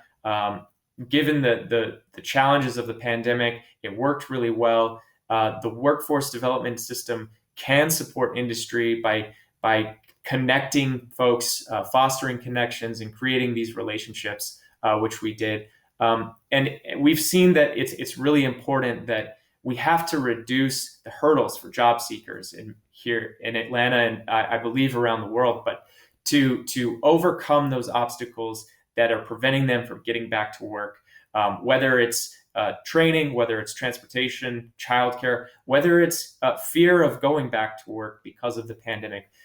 Innovative approaches are needed to address that. And so that's the conclusion of my presentation, and I'll take any questions. Thank you. Thank you so much. This is fascinating. Thank you very, very much. Thank you, Robert. I have one question before the master of clock whips me. We see that there is a need of there is one applicant for at least 2 jobs, and in some case, one application for 10 jobs. Is it driving the salaries up, the wages up? So far, we have not seen wages increasing, with demand, but hopefully we will see that soon. There's on the job seeker side, demand for that. A lot of people are pushing for increase in wages, but it's something that remains to be seen, I think. Okay, thank you very much. We'll see you for the panel discussion, hopefully. Our next speaker is coming from the beautiful city and beautiful airport of Vienna, Peter Deleu, where he is the director of the airport city development. The screen is yours, Peter. Dear colleagues out there, thank you for the possibility to share some of my personal thoughts in regards to the problems that we have now due to the COVID pandemic. How can we meet all those new requirements that come up, that we face, that comes from society, our employees, but also from the customers? And that is, of course, a very big area. So I want to focus on employee reboarding due to the lack of time. A big part of the employees in our industry have seen massive changes in their workplace situation. Other time structures, less money. Maybe the biggest change was working from home, working remote, not meeting colleagues. And there was a loss of social contact in the company, which also is a loss of information flow. So this costs our company a lot of money. We have also seen that employees have chosen to change their working environment, to leave our industry and searching for an employment in an industry that is not that hard struck from the COVID crisis. It can be key positions, but also employees from the work floor that feel that they earn less money now and they want to go somewhere else. So what do we need to do now? First of all, people need to reconnect to the workplace, to their colleagues, to the mission. So what we must do is to help them to do so, and there are many possibilities for us to do that. There can be education programs. We can create events, social events, just in order to get people connected again. We must try to create a new workplace to come back to. We don't want the employees to come back to the old workplace and start again from there where we were 2 years ago. We need an attractive workplace, a motivating workplace, which is interesting and which helps to communicate in between each other. The colleagues must talk to each other very much more than they did before. So the workplace of tomorrow needs to assist interaction between people. That is how we can attract new people and how we can keep good people, keep talents in the company. Thank you, Peter. Thank you, Peter, for introducing us to your thoughts on the workplace of tomorrow and what it will be like. It is indeed an important topic when it comes to airport city, airport development, and in fostering employment in these areas. We are going to go much further north to Belgium, to our colleagues of Liège Airport, and who are going to tell us all about the Liège Airport Academy. Beatrice and Isabelle, are you here? Yes! Hello. I see one of you, and I see the shoulder of the other one. Yes, hello. There you are. But I can't hear you. You need to unmute your computer.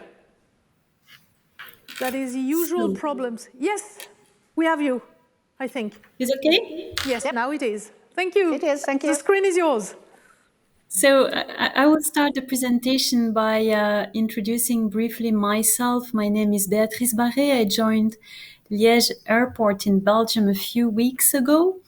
Our main objective, together with the HR team, is to support basically the development of the airport activities through providing high-quality service in the various fields of HR, but also through creating synergies with all the stakeholders present on the airport site, specifically in the field of recruitment and training.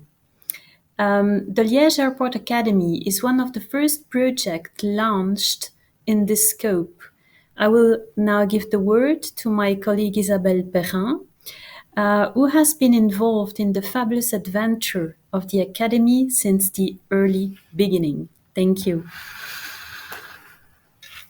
Hello, everybody.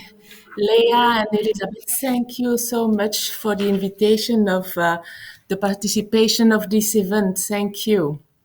So I will talk about Liège Airport Academy. So next slide, please. So for information, maybe all of you knows, but Liège Airport is mainly a cargo airport. And Liège Airport is growing very fast. The number of actors and customers is increasing. So it means that the need for more personnel is very, very high. The recruitment and the selection of qualified professionals are really a challenge, and the development of skills is a priority. So the attractiveness of the airport and the company hosted depend largely on the quality of the workforce employed and available. Therefore, the company hosted at Liège Airport have to be organized in a proactive way, professional and efficient ways. Currently, we are facing some challenges. The offer of training for the specific jobs in the field of airport and airport logistics is insufficient to meet the customer expectation. Liège airports want to be present now for the future. Indeed, Liège airports want to be prepared for digitalization, artificial intelligence, and the future airport 4.0, and further business development. This is Liège Airport and the background. The objective of the Liège Airport Academy, we offer training that meets Liège Airport customer needs. We are always listening to our customer. We want to make sure that the offer is the answer of their needs. So we create an ambitious training centers with following goals. Being a center of excellence, we want to achieve 90% customer satisfaction. Offering training by expert, this is crucial. Increasing service quality, safety and security. Reducing the training cost. Centralizing the training management. We prepare staff for the job of tomorrow. Digitalization, artificial intelligence, automation, robotics. This is what we want to do. And we increase employability at Liège Airport by offering motivated and qualified personnel. We do have a vision. The vision is clearly to provide the best-in-class training solution for today and tomorrow to the entire cargo community. What we identify is that the customer, they are focusing on their business, which is their main mission, of course, and the training solution, they want someone else to be taking care of this. And this is what we want to do. So the mission is clearly to define the solution that fits to the Liège Airport customer needs, to be one single point of contact for a wide range of training solutions. We want to be there for them and easy to access. They have a need for training, they call, they ask Liège Airport Academy to fulfill their needs. We want to develop the safety, the security, and the quality competencies for all the Liège Airport customers and collaborators. Some data, because this training academy started really in 2021, so early January. So we do have already some training data. For the white collars, we have 4,000 training hours for IATA dangerous goods and on leadership. And more than 32,000 training hours for the blue collars. This is mainly on cargo warehouse operation and pallet buildup. And there we have a non-employment rate of 85%, which is quite high, considering the challenge we do face. Of course, during this experience and this adventure, we are facing some challenges. We have a lack of workforce, a low skills level to get access to the training, because our training are very high quality training. So we do face of low skill to get access to this quality training. We have challenges on mobility, not enough parking space, no bus lane even, and the training cost. So with all the partners, we are looking for solution.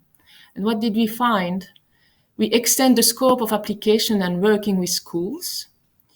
We create partnership to cover the gap. And a project is in place for the parking outside the airport area, and then connecting this parking to the airport with bus shuttle. And then the public transport to propose lane and schedule in line with the time demand. And then we are as well looking for grant and funding to support the training cost. So this is where we are currently with the Liège Airport Academy, but this is the early stage and we will be pleased next year to present furthermore. Leah and Elisabeth, it's back for you. Yes, we are here. Thank you. Very interesting presentations. Straight to the point. Thank you. Thank you very much, ladies. I keep my question for later, but I have a question for you. We are going to go very far away from Liège, but nonetheless to a destination that was served by Liège Airport. We are going back to China with our next speaker, who is Zixia Wang from Xiamen Airlines. 大家好，我是来自厦门航空的王志霞。首先感谢主办方的邀请，能有这样一个机会跟各位专家学者以及企业一起探讨交流。疫情对全球航企的影响是毋庸置疑的。面对疫情没有先例可循，我们也是摸着石头过河。今天很高兴有机会跟大家一起分享我们企业的一些做法，主要有以下5个方面：一是匹配发展，严控增量。就是匹配公司战略和机队规划，从严从紧核定新增编制。具体而言，一是清理各单位未使用编制，在满足局方标准的前提下，统一按50%予以核减；二是发挥同类岗位的规模效应，严格控制行政职能驻外人员的编制；三是冻结非急需人员的招聘。“十四五”前期，公司每竞争1架飞机，人员竞争数不超过60人。第二是人尽其才，盘活存量。一方面，我们在不裁员的前提下，建立集团开放的人才市场体系，通过租、借、调、挂等方式，实现与南航、与子公司及各直属单位之间3个层面的人才共享。另一方面，我们鼓励人员主动由超编部门向缺编部门点对点流动，鼓励部门间人力资源临时性帮扶，打破用人单位之间人才培养的壁垒，统筹盘活集团的人才资源。第三是优化模式，提高效能。我们采取的主要方式，一方面是加强跨部门职能整合，进一步理顺业务链条，对涉及跨机构协作、多岗位联动的生产职能进行理顺，在业务模式改革中提升安全、效益和效率。另一方面，推动机务、营销、地服、人才法等业务的集团共享，鼓励集团内部业务代理，减少业务和人员的重复投入。其次，我们把握要素社会化的趋势，建立了以固定合同用工为主，以业务外包、岗位外包等弹性用工为辅的多元化用工模式，预防宏观系统性风险。同时，我们建立错峰用工机制，针对辅助性、临时性、季节性岗位，采用灵活用工形式补充人力。第四是转换机制，焕发活力。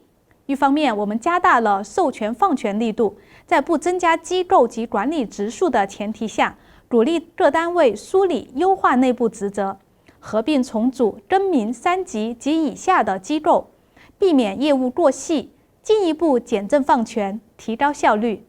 另一方面，我们强化各单位员工绩效考核，做到收入能增能减，将绩效奖金与绩效评价挂钩，实施绩效评价硬性分档分级，在薪酬分配上实施从重平衡向重激励转变，拉开收入差距。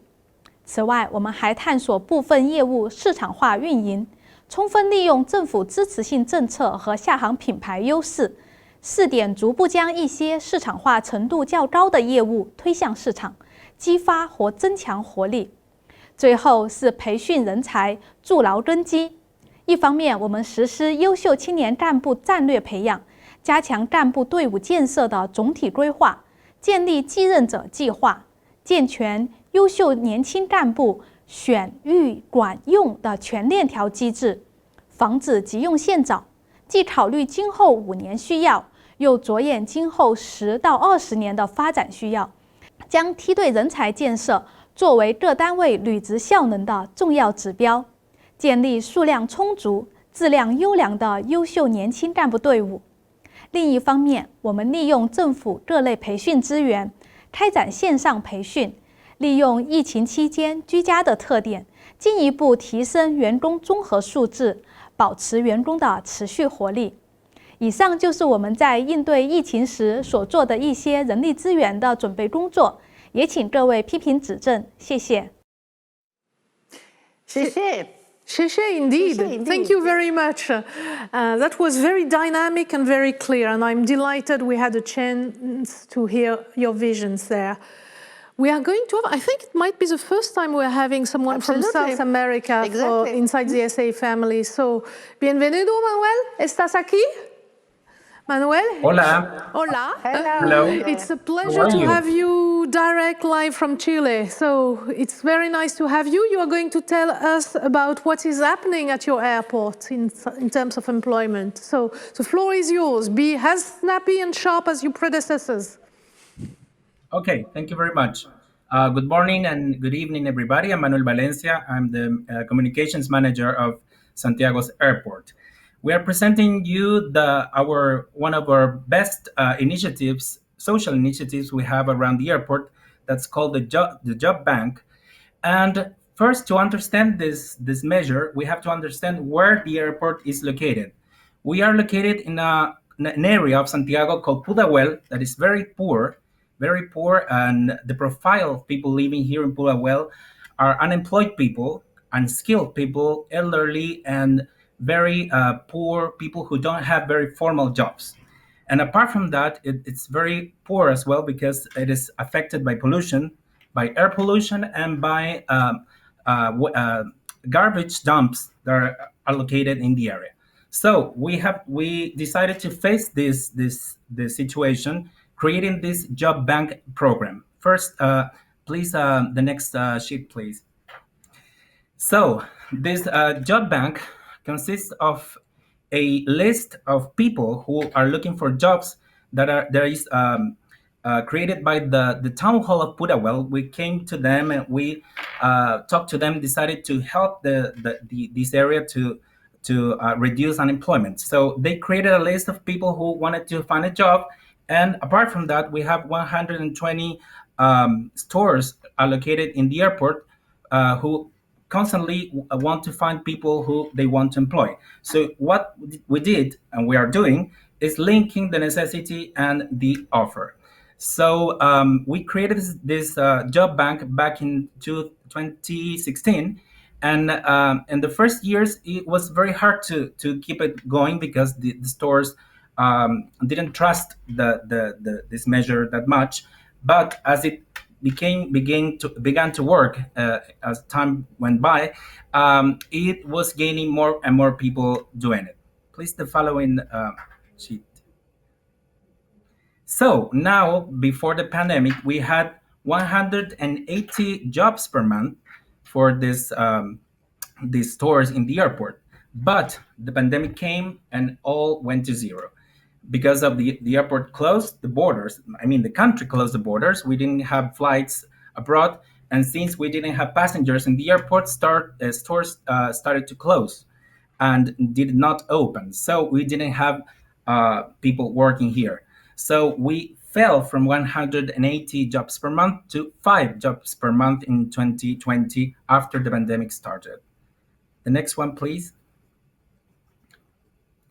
So we tried to impulse it, although we had the pandemic, and as the borders began to open and the situation began to stabilize, we launched the program again with about 20 stores. So as you see in the sheet, we have McDonald's, Dunkin's, a lot of stores you may know, Juan Valdez, etc., who are hiring these people from Pudahuel. So this program started going on again. But the next one, please. Yeah, and we summed not only restaurants who were the best options people had, but we also added the bus companies that come to the airport, or the duty free, for example, or the cleaning service of the airport. So lots of companies came to the to find this job bank, and not only the airport.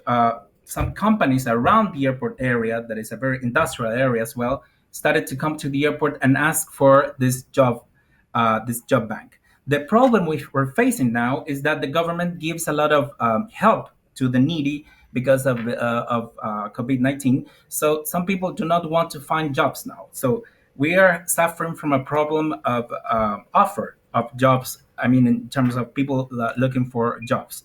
So we're trying to find this both ends, and trying to hire people who are benefited from the programs of the government anyways, so they can have the benefits and they can have jobs as well. So this situation was very inspirational for other measures that the government is carrying out. The next one, please.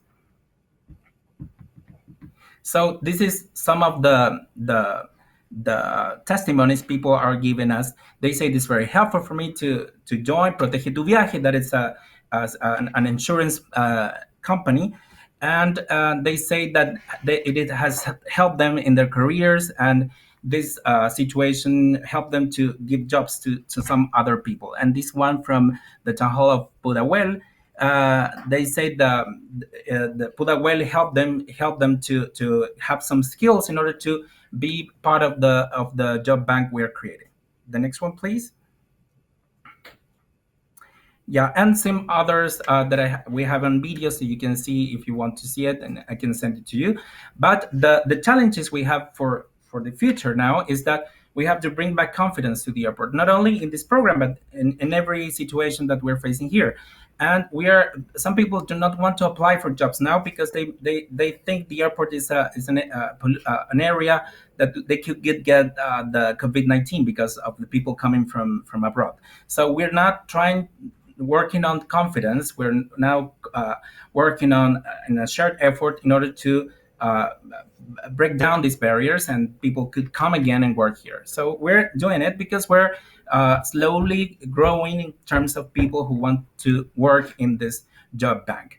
We're trying to attract an interest of other kind of job offerers. We're simplifying processes of applying because in the past, the town hall of Pudahuel asked for a lot of characteristics people had to fulfill in order to apply for this program, and we are trying to simplify that. And we are trying to amplify this program not only to Pudahuel, but to some other areas of Santiago. And we are doing it, and we are getting more people who are open to work here. So what we need now is a certainty from the government in order to have a better scope on the border situation, so that if we know that the borders will totally open, we will have more companies flying in, and then we will have more passengers, and more passengers bring more jobs. So that's what we're waiting for, but we're now looking for creative tools in order to impulse this program once again. I think that's it. Thank you very much, and I'm open up for questions and comments. Muchísimas gracias. Thank you, Manuel. Thank you very much. I have a lot of questions, muchísimas preguntas, pero por favor, espera al fin. We will put the question to you a bit later. And I'm very happy to have one last speaker on this panel who is actually located at Charles de Gaulle Airport, so he's here. This is Marc Demont, who is the director of Paris Charles de Gaulle Alliance, aren't you? I am the managing director, and so I'm very pleased to be with you, Elizabeth. And thank you for welcoming us, because we are in your premises here. We are in the office of Paris CDG Alliance, and I'm very pleased to be on stage with you, Elizabeth and Leah, and it's always a pleasure. He's here only for the gender balance. So on human resources, we have several challenges, and first of all, during the health crisis, we had to react very efficiently to the crisis and to help companies in saving as much jobs as possible. So we lost almost 15% of the Paris CDG Airport related jobs during the health crisis. It's a lot, with a lot of social disaster during the period, but it's very few when you compare to air traffic in 2020. we had to adapt to the new level of traffic, and we had to adapt with less employees, multi-skilled employees, with flexibility, and we had to be very efficient in integrating the new sanitary processes. After a few months, we started to think differently. We cannot only react to the crisis, we had to think about a new model on human resources issue, and we have to define it. We lost 15% of our employees, and we still lose jobs today, and we have to protect our skills. We have to protect the most jobs as we can, and we did it as much as we can with the support of the French state and the effort of the companies, of the employees on the airport area. But we cannot keep everyone's jobs, so we decided to start a new program called Collective Transition, and this new program focuses on helping people in finding a job in another sector. So to create career paths on other sector, it is supported by the French state and ADP Group and some local authorities and local companies. And on this program, the platform helps people from airport-related jobs to access to jobs opportunity in other sectors around the airport area or in the regional area. At the same time, we have to prepare the recovery of the airport and the recovery of the airport area. On our forecast study, it shows us that we have, until 2030, almost 50,000 people to recruit because of people that already resign or people that have to retire during the period. And it's quite a challenge in the next 7 or 8 years. How do we prepare that? Do we recruit people? Do we train them the same way we did in 2019? We don't think so. We think that it's an opportunity now to promote and to develop a new, and to promote a new territory employer brand in charge of the promotion of the jobs, but also in charge of the careers in the airport with the different companies. We work with 30 big companies on the airport during 1 year to define the new hospitality and the related skills in airport after the health crisis. So how do people and employees react or adapt their skills to the new customers' needs in airport area? This study helps us to define the training program dedicated to customer relationships jobs, including jobs in hotel, restoration, shops, luxury shops, in security, for example, or in welcome. And when I said define, it means in volume, but also in the way the training organization train people or teach to employees and job seekers. For example, we created for training organization an airport terminal in virtual reality. And it's a tool that helps us to create different customer relationship situations during the training sessions. So we start to work also with the different companies on Paris CDG Airport Area to create career between the companies. So for example, you start as a welcome agent, and then how you can evolve and increase your skills in customer relationship to access to a new jobs opportunity as a seller in shops or in luxury shop. So today we already achieved a lot on those different issues, but we still have a lot to do. The more bridge we can create, the more attractive we will be. And we have to be attractive to have the right people at the right place at the right time. And to conclude, we assume that we don't really have all the solutions today, and we cannot have all the solutions alone. So we are really interested in working on European projects with different partners, as we did on the project DREAM, where we shared some good practices with 7 airport areas in Europe, and now we want to create a common tools on European airport areas on human resources issues. Thank you, Mark. Thank you, Mark, and thank you for mentioning DREAM. You know, DREAM was a little bit my baby a long time ago, and it's very nice to see that the baby has been growing up. It's fantastic to have you, because I have plenty of questions. I'm sure Isabelle also has questions. And we have our speakers from all around the world, who some of them are still online. So I will say there are a lot of overlaps in what you're saying.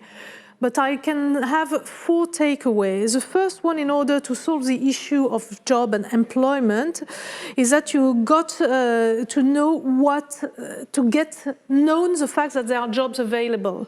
That's what Robert mentioned with the fairs. That's what Manuel is doing with the job banks. That's what you are doing to some extent. You have to make the people employable. That's the issue of training. That's the second advice. And it was mentioned in Liège, and it was mentioned for you, and it was also mentioned by Robert. You have to make the job attractive. Manuel mentioned the notion of improving the overall area quality of life. That was mentioned earlier on in another panel. That was mentioned by Robert. That is mentioned also by you. What I like in what you're saying is that you have to make the job attractive in terms of career path as well. And it linked a bit to the question I had put to you earlier on, in making the job attractive in terms of wages as well. And you have also, that you barely touched upon it, but I think it is important not to forget. It's important to not forget about it. I've managed to put the words in the right order, more or less. It is, you have to compete with other sectors to some extent, because there are shortages after the pandemic. Strangely enough, there are many sectors, notably in the hospitality, that are short of jobs everywhere, not only in the airport area. So you have to compete with other sectors. So my question that I will address to the 3 of you is going to be, which leverage do you want to work on first? The training, increasing the wage, or encouraging the employers to increase the wage? What's the leverage you want to use first? Well, Manuel, you start.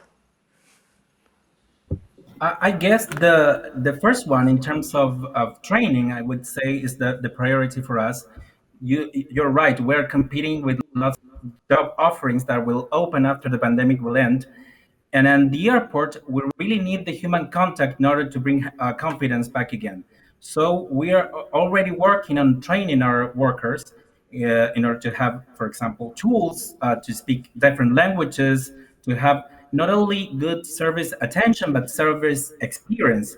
And that requires deeper knowledge on the work itself. So we're working on that in order to really create jobs that are really well focused on the airport industry, so they can have a growth here inside the airport and a dedication and a focus on this job. So we're working on that task first, and I guess the more we have trained workers, the more we will have better wages. Okay. Robert, Mark was mentioning the 3D and AI training that they have, so that people stop being scared of going back to working at the airport. It's something you mentioned. You should definitely come and have a look to see if that can be one of your leverage. But what would be your leverage? Yes, very interesting presentation by Mark, and would love to learn more from the Paris CDG Alliance. However, I would say the same for us in Atlanta is training. And I think Shannon in the first panel mentioned that the word equity. Our area is a poor region of the area of Metro Atlanta. The skills gap in our area is very wide, and so providing the tools and resources to upskill our workforce that would benefit from jobs in the immediate area is our primary focus right now. We have a long way to go before we can really begin to anticipate future innovation and the evolving workforce. We have a major challenge just getting our local workforce trained for the jobs that already exist. And so I think our primary leverage for the immediate future is to reduce those impacts, the negative impacts on our area by providing as many training resources as possible and connecting them to the industry that is present. So, Robert, I'm sorry, just 2 seconds. Robert, I have a question for you. Are the training courses in the airport or air transport field attractive to young people or not? Because with the crisis that our industry is suffering, I fear that for young people, and it's not so attractive to enter those courses. No, I don't think it is either, and that's a severe, a serious challenge. Delta is experiencing a severe lack of pilots in a lot of their training classes and mechanics for their airplanes, and so part of the challenge is not just anticipating, the evolution of those industries and where they're going, but how do we make young people interested in those jobs again? And I think that training can do that, but we have to start by meeting them where they're at and get them the skills and to Manuel's point, the experience necessary to take the next step to become a pilot or enter a pilot training program. There are a lot of steps before that that they have to work on, and I think that that's going to be our focus, at least for the next few years as we begin to recover our economy. So, Mark, I want to put the question to you, but I'm going to be cheeky. You are not allowed to say training as first leverage, because I have the impression that somehow we have been providing training years and years, but we tend to forget that being employable is, yes, important, but it's not the only thing. You need kindergarten, you need parking spaces, you need other things. So what would be your second leverage? In fact, I would say that, on your former question that so training is an issue today, but if you keep in mind on 2023 or 2030, I think attract people on airport-related jobs is the main issue today. So it's the topic because we explain to people from 1990s that so airport jobs are for your lifelong, and today they just discover that it's maybe not, and it's a real challenge because airport or airport-related jobs for young people especially are not very, very sexy. And so if we want to be able to recover or to extend the airport and or just to have the same level of traffic as 2019, we have to attract thousands of people, and I'm not sure that today we are able to do it if we are not able to work on a common brand and say, okay, this is a good job, really, and promote the jobs. And promote the career, promote the jobs. not only the jobs. You're right, the career path, promote the career path in the industry. So attract people is the first. So we are going to close the panel with the notion of career path so that people have a longer vision of their future, and the wages, and the wages, and the wages. Sorry, it's me trying to promote employment of young people. Yes, Manuel. Yeah, I would add a third leverage. I think we have to create jobs with purpose. what we do with our workers is that we provide them the experience, for example, to plant trees around the airport or to build houses for poor people. I mean, it's not only jobs, but a job with a purpose. And that, I think that's really important today for youngsters, people who are young, to get a job and just remain in that job. They have to have this purpose. So I would say that it's a third leverage we have to consider too. Thank you for these words of wisdom. You're very right. People are very sensitive to having a purpose. Thank you so much, gentlemen. Thank you so much. And with that, we will switch to panel 3. Thank you. Thank you.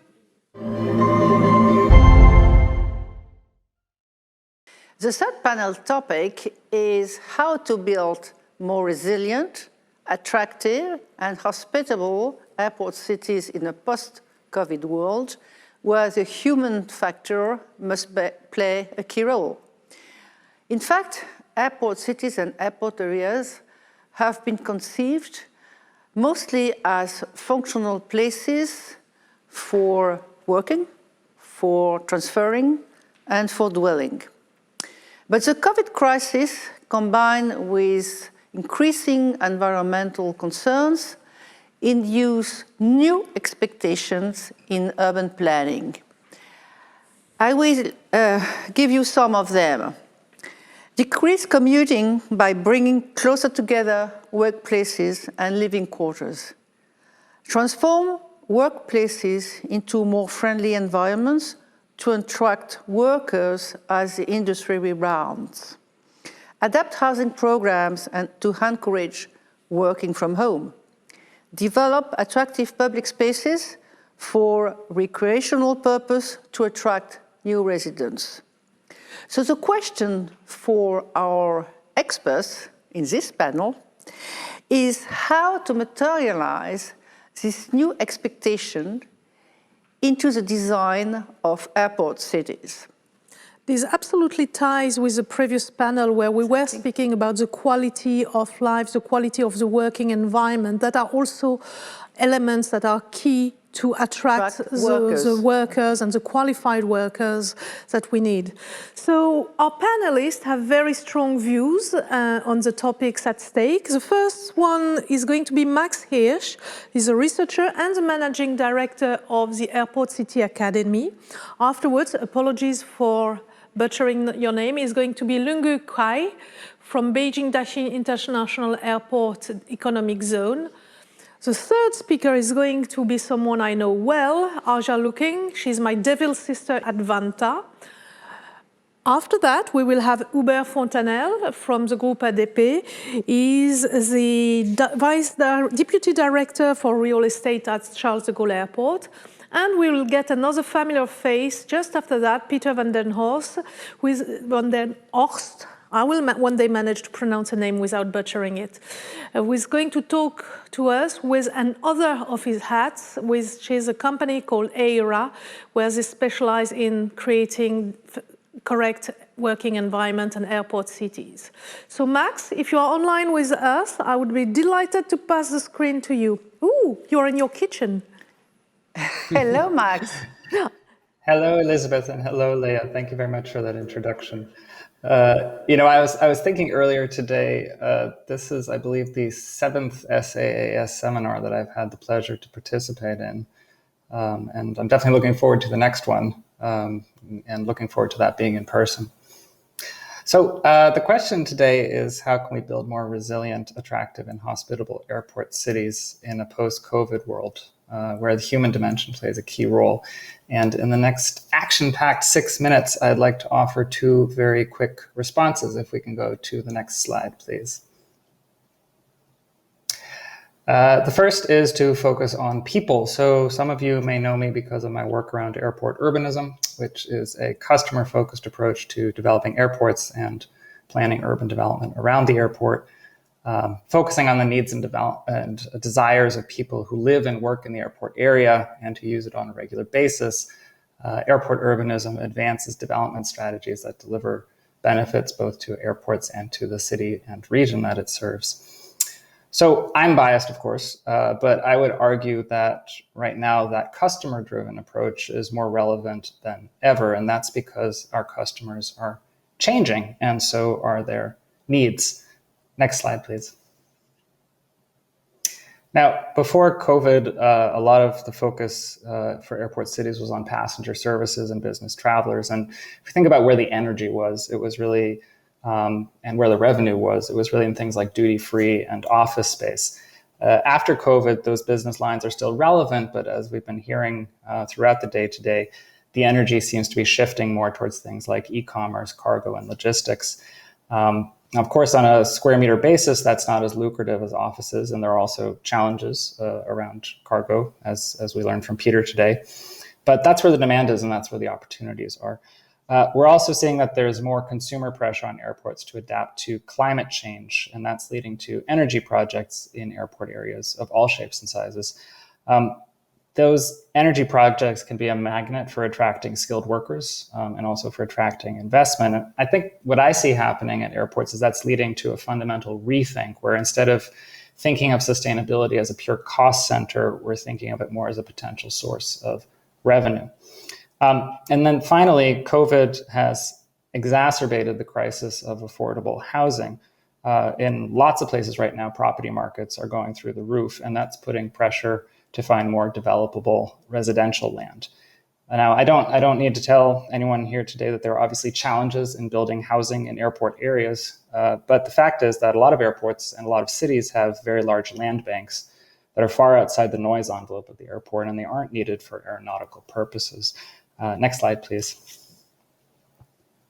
Projects like Aviapolis in Finland, which we'll hear about in a moment, are really thought leaders in demonstrating how you can add residential to an airport city's land use mix without impacting airport operations, and at the same time generate customers for other projects in the airport area. Next slide, please. Now, the second and final point is if we want to build more resilient, attractive, and hospitable airport cities, then we need to make sure we're teaming up with the right people.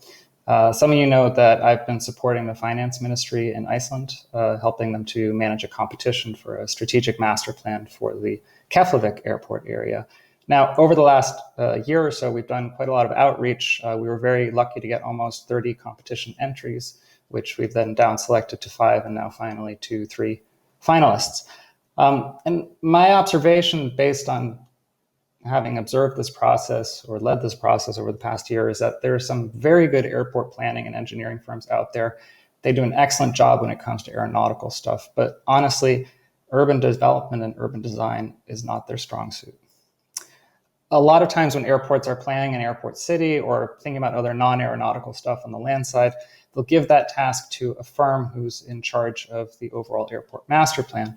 And to be honest, I think that's a really big mistake because the skill set you need for those two things is fundamentally different. Next slide, please. Now, don't get me wrong, it's absolutely essential for us to align what we're developing landside and airside, and for a lot of reasons I don't think I need to go into. But at the end of the day, building successful airport cities and airport areas revolves around good urban design, a solid economic development strategy, and a solid investment attraction strategy. And giving that task to a master planning team led by engineers often leads to airport cities that are neither attractive nor commercially viable. So when we look at successful airport cities, and I'm thinking here of places like Schiphol, like Vantaa, like Changi, like Zurich, I don't think it's a coincidence that these are all based on dedicated airport city master plans. Those airport city master plans are aligned with the airport master plan, but they also bring in a really different set of expertise. Last slide, please. So what are the takeaways? Well, first, airport cities customers are changing, and we need to change with them if we want to thrive and if we want to remain relevant. And second, when it comes to designing airport cities and designing the land side, let's make sure that we're asking the right people, and let's make sure that we're looking for talent in the right ways. And for those of you who are in this position in the audience today, I would really encourage you to see the tendering process as a learning opportunity, both for yourself and for your bidders. So that's my 2 cents. Thanks a lot for listening. I'm looking forward to your questions and comments. Thank you, Max. Thank you, Max. We asked you for 2 brief ID, and we do have 2 brief but deep IDs. Thank you very much. We are going to change continent again and go back to China with Mr. Ling Kai from Beijing Daxing International Airport Economic Zone Administrative Committee. And this time I've managed to say it wrong with almost words in the right order. So he's going to tell us about creating an international aviation community with similar overseas environment. Hello, ladies and gentlemen. I'm Ling Cai from the Administrative Community of Beijing Daxing International Airport Economic Zone. I'm very glad to share our thinking and practice on the construction of a similar overseas environment. As already known by our old friends, BDIA Economic Zone sits in the north of Beijing Daxing International Airport, and the international aviation community, which implement the concept of constructing a similar overseas environment, is located in the northeast of the airport terminal, about 15 minutes drive, covering a total area of around 2.2 square kilometers.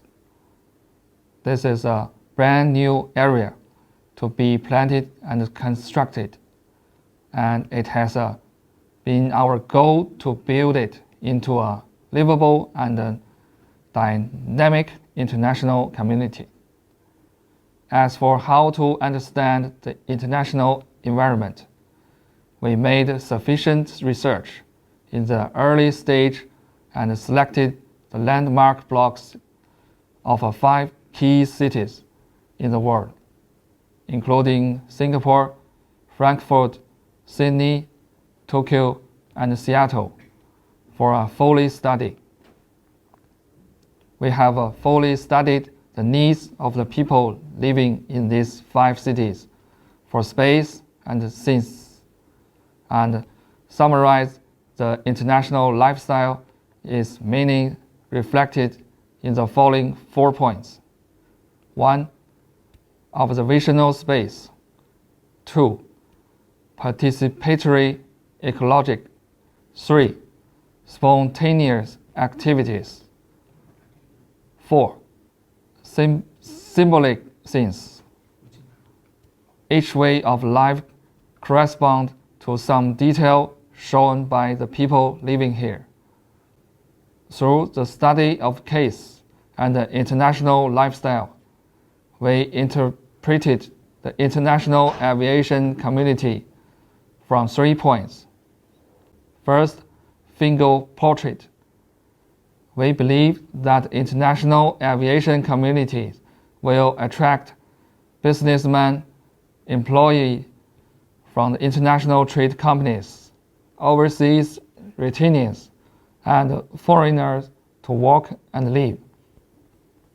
Second, community features. The above-mentioned people want a green, dynamic, intelligent, and compound communities that can show the work and life balance in the future. 3. Scenes requirements. Different nationalities, talent types, family structures, and activity features will put forward different requirements of green space, industrial cluster, and public service scenes. Therefore, it is necessary to create a most suitable talent innovations and entrepreneurship scenes, and build an international top talent communities and scenes service facilities. With regard to the goal of international aviation communities construction, we have set 3 visions: a new demonstration areas of international service, a showcase of 24 hours airport area economic vitalities, and an experience and exhibition center for innovative industries. We will also plan and build an international aviation community by upholding these three visions. Based on the visions, we will carry out 4 concepts in planning and design. The first is the integration of industrial and living functions. We will enrich the community neighborhood center with aviation headquarter park, duty-free shopping center, talent apartment, international schools, community reception hall, and public transport stations as the core to realize life and work balance. Secondly, on the basis of life-work balances, at 24 hours, dynamic scenes will be formed in an all-round way. Third, we will adhere to and carry out the concept of a green sponge and low-carbon development through our whole planning and construction process. 4, we will change the traditional road construct mode by fully integrating the urban function and road space to realize the reproduction of street vitality space. Based on the above planning and design concept, the international aviation community have formed a spatial structure of 1 corridors, 2 belts, and multiple areas. In addition, in order to meet the need of diversified international talents, we have customized lots of public service facilities, and meanwhile, fully combined the facility into the different functional areas. The international aviation community has entered a stage of deployment and constructions. In the next 5 to 10 years, it will gradually take shapes. We will also spare no effort to plan, build, and operate a successful international aviation community. Thank you.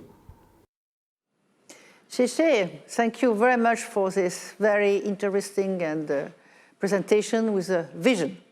Thank you so much. I really like the fact that there is an analysis of the type of characters, and that is very modern, the type of characters that exist in order to define what you need to do in order to attract them in the area. So it also ties with the panel on employment. Exactly. It shows that urbanism and employment are very tied. So our next speaker is based in Europe, north of Europe, but the shortest way to China and Asia. She's Arja Lukin, project director at the airport city Aviapolis, and she's going to tell us about this project. Max has slightly touched upon it. We have mentioned it from here and there, but she's going to tell us all about it. Arja, are you here? Yay! Good morning, good afternoon from Vantaa from Finland. Everything in 6 minutes. Yes, but I know you can do it. Let's start with the big picture. The next slides, please. Let's start with the big picture. The geographic location of Helsinki Airport at the northeastern corner of Europe enables the shortest and most low-emission road between Europe and Asia. The decrease of CO2 emissions is remarkable compared to certain competitive roads. So, airport city Aviapolis is an airport city at the green road hub between Europe and Asia. Aviapolis no longer measures growth in euros only. Stakeholders of the entire airport ecosystem are committed to carbon neutral growth. The airport ecosystem aims to be global forerunner in climate change mitigating. And Aviapolis aims to be carbon neutral as soon as 2030. So it's indeed time for deeds, time to take climate and nature-based acts. I'm going to present 3 main points related to recent development at the airport city Aviapolis. Next slide, please. Let's have a look at the Helsinki airport. A brand new entrance hall and a travel center will be opened on 1st December. The travel center will connect multimodal modes of transport, enabling seamless travel chains. Passengers are able to continue their journey using trains, taxis, buses, private cars, or bicycles. In addition, the airport and the airport city will be connected by high-level walking road. In our future visions, you can just step out of the airport arrivals hall and walk into the true city. Next slide, please. Vantaa Light Trail project is on the way. If completed 2028, the tram will further improve the rail connections from Helsinki Airport, and the tram will solve Aviapolis' remaining last mile problems. We have learned that large rail projects are not only transport systems, but primarily tools of urban development. The tram has been estimated to create a new land use potential. That means 11,000 new residents and 20,000 new jobs in Aviapolis, and even more jobs, even more residents in the light rail growth corridor. So my first point is developing Airport City as a multimodal hub, connecting air travel and ground travel and promoting sustainable modes of transport. Next slide, please. Aviapolis will be developed as one of the 3 main city centers in our network-like city, a diverse hotspot for enterprise services and housing will be built right next to the airport in a noise-free pocket. By structure, Aviapolis will be compact and walkable city of urban blocks, supporting carbon-free lifestyle. In Aviapolis, landowners and real estate developers look beyond the pandemic, and they do promote wide range of projects right now. It is not only about housing, offices, and hotels, but as well about cultural provision, events, and experiences. It is the urban mix that makes a great city. Right now, we are expecting new concepts and innovations that will meet the needs and desires of residents, workers, and visitors in post-COVID world. So my second point is enhancing diversity by developing the airport city as a template for post-COVID concepts and innovations. Next slide, please. And my third point is related to housing. Aviapolis is an airport city where people actually live. Aviapolis aims to attract a wide range of residents from Finland and abroad. Conditions for housing are studied carefully. We aim for a pleasant living environment. We know that outskirts character is absolutely not enough for residents. During the pandemic, we have understood the importance of urban green and access to nature for residents. Green roofs, plants, parks, and water bodies will not only soften the cityscape in Aviapolis, but will be crucial for biodiversity in the urban environment. Housing construction has now truly commenced, and private companies are challenged to provide high-quality housing from top-end apartments to affordable housing. Residents are the true change makers on site, and we will only succeed if residents feel home at the airport city Aviapolis. So my third point is developing appealing housing options for a wide range of residents. Thank you. It's my great pleasure to welcome all of you to visit Aviapolis in person. Thank you.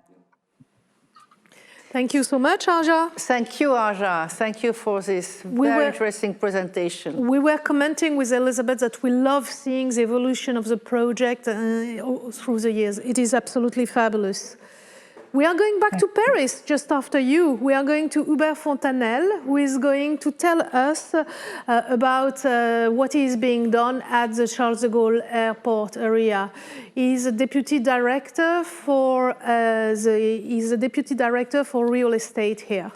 Hello, I'm Hubert Fontanelle, deputy director of RDPI Real Estate Division, in charge of the development of 3 major airport cities on Charles de Gaulle, Orly and Le Bourget airports. I have to answer this question: what is an airport city in Paris region area? For me, it has to be green, smart and flexible. First of all, green. We have to deal with 2 new but major topics that are biodiversity and sustainable use of our available lands. Smart. Airports, cities has to be really connected with all the economic developments in the surrounding of the airport for a shared approach of development. And lastly, flexible. We know that the airport cities has to develop on very limited lands, so we have to design flexible assets. For instance, an office may be transformed into an hotel, a MRO hangar may be transformed into a sort system hangar. This concept of smart, green and flexible developments is very useful post-COVID to promote our airport developments, because we are really challenged by our stakeholders, of course, but also by our tenants who need new contracts, of course services, but also a sustainable developments which matches with their own concerns. Thank you, Hubert. I should say Hubert. You underline a very important point here, which is flexibility. Absolutely.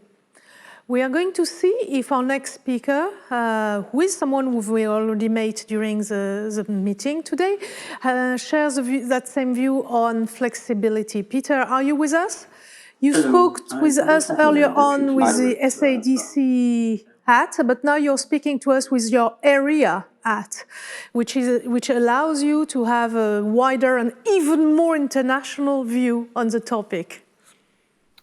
Exactly. I'm involved in SADC, but also in area and also with Max in the Airport City Academy. So sometimes I have a few different hats, but this one is area. It's a small consulting and development company that focuses on airport city development. In this presentation, I would like to discuss how you can develop a resilient, attractive, and human-focused airport city. Next slide, please. Yeah, I hope it's coming. Okay, I cannot see it, but I will continue. First of all, I'd like to go into a little bit of the after-COVID demand of offices and cargo. Then I'd like to describe what you can do in the planning, but also in the selling process and management of the area. And then I would like to end actually with something different, and that's maybe another stakeholder we should consider. Next one, please. Well, in general, I think you can say that in the past COVID era, that an airport is a good location for companies to locate. For cargo, that always has been the case. For offices, also, at least it's at some airport cities. But usually it's a clean, sort of sanitized, and also area with also usually more space than in city centers. And in times where we looked into the 1.5 or 1 or 2 meter society, then it helps to have a bit more space. Although I have to say that in the heart of the Aerotropolis, the airport city, usually it's also crowded. But in the Aerotropolis, there are usually a lot of spaces left where you can find more space. If you then look into the future of work, it's of course a lot of has been written about it by a lot of different people, a lot of different companies, and of course nobody exactly knows what will happen. So I will only tell you my personal opinion. I think that office demand will in size more or less stay the same. But I think that people want more space in the office. So that makes a huge difference. Some people would say, okay, maybe 50% of people will stay at home, so 50% will be at the office, so we need less. But I think you have to take into account the peak moments. And let's say Tuesday, Wednesday, Thursday, probably more popular than the other ones. So let's say then you still need 80%. And if you then take into account the more space that we probably want, at least I find it through personal experience, but also with a lot of co-workers and colleagues, that we don't want to be cramped into a really small office space anymore. Also because of maybe a little bit of fear of catching some kind of disease. So in my opinion, that could result that we still have some headquarters for a company, one big headquarter in a region, but also some different hub locations that actually could be or should be competitive for working at home. Because I do agree that we will be working a lot more from home, but only working at home is also really boring. And again, I'm speaking from my personal experience, and for some people also not really possible to do that, and because of the household situation, because lack of space or whatever. So I think one headquarter and a lot of strategically positioned hub locations that could be the future of office working. Well, logistics, I will not take that too much into account in this presentation. Demand, of course, is way up, as I said in the first panel as well. But in this case, it's difficult to build up a community and look into a more human perspective and attractive area. It's a bit more difficult to build that in a logistic area. Although as SAAIS, we try to do that, we do that. But because of the lack of employees per square meter, it's really difficult to make it at least dynamic. So in general, if you look into the future of area development, airport area development, I would say that you have to really focus on places where people want to be instead of where they have to be. Next slide, please. Easily said, more difficult to do, of course. First of all, okay, so where do people want to be? And in my opinion, that's an area where other people and also where activities are taking. So a lot of dynamics with facilities and services where you have a lot of public spaces, both indoor and outdoor, where you connect and meet other people, where events take place, where you can unwind in between the busy work, and also some relaxed places. So, and in general, more fun and inspiring than we're used to. Next slide, please. Then next question would be, of course, okay, let's say this is the future. This is where everybody wants to work. So how do you make such, or how do you plan an area like that? And what elements do you add to this area in order to make it dynamic and attractive, etc.? In this case, I'm talking more basically only about the city center, because there you can make, there are the most people and you can make something like this. But my suggestion would be that you would focus on a city district in the broader sense of the word, and not just an office area. So a lot of mixed use, a lot of different functions would be necessary. I think you should plan it to be open, to connect both inside and outside areas, so public space with the ground levels of different buildings, and connect all of this together, and not just for people working there, but also for visitors, etc. I think you should go for a pedestrian area, at least in countries and regions where that is possible. If it's too cold or too warm, of course, you have to come up with something else. And some squares where people can again meet and connect with each other. I think also one element could be that in the future we will have less of completely dedicated office spaces or other spaces, and that it will be more and more on subscription basis. I think that some companies, a lot of different companies, will want to have subscription of kind of different functions in an area, not necessarily being their own office space, so that their employees can choose between a lot of different facilities and functions in this area, and just show their card and get access to it. So in a sense, you will be talking about the usual airport city functions, but also education, leisure, and health. Funny enough, I'm working on an area like this at the moment, and we're just finishing on our development vision for this area. And it's an area of about 450,000 square meters. It's really close to the airport, with a train connection and also a future metro connection. And again, we are focusing on a city district, so not an office location. And we're aiming for really high mixed use kind of facilities, only not completely residential because of the noise circles around the airport. That's not possible. At the moment, it's still a greenfield.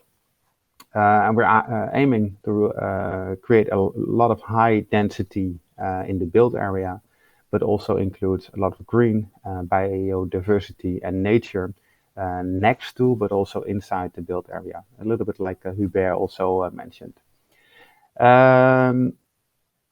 Yeah, what we also are looking into, this is still a little bit cost inefficient maybe, but actually we would like to be, and we probably are going to strive for being an area where all the buildings will be made of wood, also visible, not only construction, but also outside. Not just for sustainability reasons, of course sustainability is important in this case, but also to give the built environment the identity that suits and fits our value proposition. So we will be in connection with the green areas that are already around. We think this could be a perfect match. Again, completely mixed use, all kinds of functions, including health, leisure, education. And we are setting up this in a way of actually the combination of what we call pockets and squares. The pockets are actually a little bit larger plots with a main street in the middle, and with some squares that are connecting the different pockets, and where all the services and facilities for everyone are centered. Basically the pockets will have some some themes that will focus on this pocket. So for example, one of the pockets will be education, the other one will focus on wellness, the other one will focus on a short stay apartments. The next one can be, I don't know, anything that comes up, which is part of the city center we are aiming, no, city district we are aiming for. Excuse me. The next slide, please. I think that in the traditional way of developing, so we're talking about the selling process, developing plot by plot is not possible in this case, because you have to share a lot of the facilities and open up a lot of the buildings to create this city district. Then plot for plot development, meaning all individual plots will be developed, sold and then developed by individual developers and investors, will be very, very difficult to get the feeling of this area the way we want to. So we think that either through very well coordinated collaboration between the different developers, or actually that one or two developers completely develop the area in combination with all the buildings, is probably the way to achieve this. Another, I think, key for success in this case is that the management after construction is done of the public area, but also of the ground level plinths and floors, is an integrated part. All of a sudden my lights go out. I'm sorry, we're reaching the evening here. Next slide, please. Okay. Yeah, thank you. Then I finished actually with the area development, and I would like to take advantage of this moment to actually introduce a little bit different kind of stakeholder. I got this book from Shannon James, who was earlier in the panel, called Flight Path, and the writer is Hannah Palmer. And actually, she writes about her own history because she lived in the Atlanta airport area, but all of her houses where she lived had to move, were demolished because the airport grew bigger and bigger. For me, it was an eye-opener. It's really written in a very pleasant and gentle way. And for me, the lesson was that integrating the airport and further extensions of the airport should even be more integrated with the local communities. And maybe also keep some memorable items, I don't know, like an important building that was really there from the past in place to remember what used to be there. And she doesn't know this yet, but I asked Elizabeth's home address recently and actually finished the book. Got it from Shannon, who wrote some stuff in it. I already wrote something to Elizabeth and I will send it to her. And the idea is that this book will be read by many of the sustainable airport community members like yourself. So I hope Elizabeth will read it and then send it on to yet another sustainable area friend. So to me, it was an eye-opener. I hope it will be for more people. And thank you again for your attention. Thank you, Peter. Thank you for promoting this excellent book, Flight Path. I must say I love very much one sentence you had in your presentation, is that we must make places where people want to be more than where people need to be or have to be. And that's very true. Thank you very much, Peter, for this very interesting presentation. Dank u wel, Peter. Thank you. Well, we are going to call the speakers who are online now, just for a very brief, one question to everybody. So if I can see them on the screen to be sure that they are here, and at the same time, I will be posing the question. So the question would be, in one word, what would you say that COVID has brought to your perception of the airport area, or what change has it brought? Well, Peter, you were here. One word for you of how COVID has changed your perception of airport cities. Poo. Poo. No, not poo. No, not poo. I would go for the word actually Hubert choose. I think flexibility. Okay. Thank you very much. Do we have Arja with us? In one word, what has COVID changed in your perception of the airport city, or what change are you making to Aviapolis because of COVID? Well, maybe I'm a little bit boring, but I choose also flexibility. Flexibility, that's a good one. Yes, we have to be prepared for everything. Okay, and Max, what would that be for you? Oh, well, Max is no longer online, I'm being told. And flexibility was the word also Hubert used. Absolutely. So it was an agreement on flexibility here. I think to answer the question that was put as a title of the panel, we got several leads. We wanted green, smart, with an identity, impressive, lovable, fun, inspiring. But I will take what Peter said at the very end, and I'll say basically we have to put back urbanity in the urban airport city. So that the airport city gets back the attributes of a real city and is not only a place where you have big roads, big warehouses, but a place with an identity. Places. Exactly. Yeah. Okay. Well, with that, thank you, Leah. Thank you, Elizabeth. And we can switch to the fourth panel now.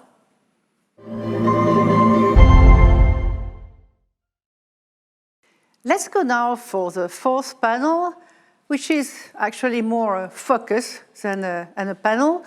And the topic is fostering the industry rebound thanks to innovative environmental breakthrough, the green airport, and the hydrogen solution.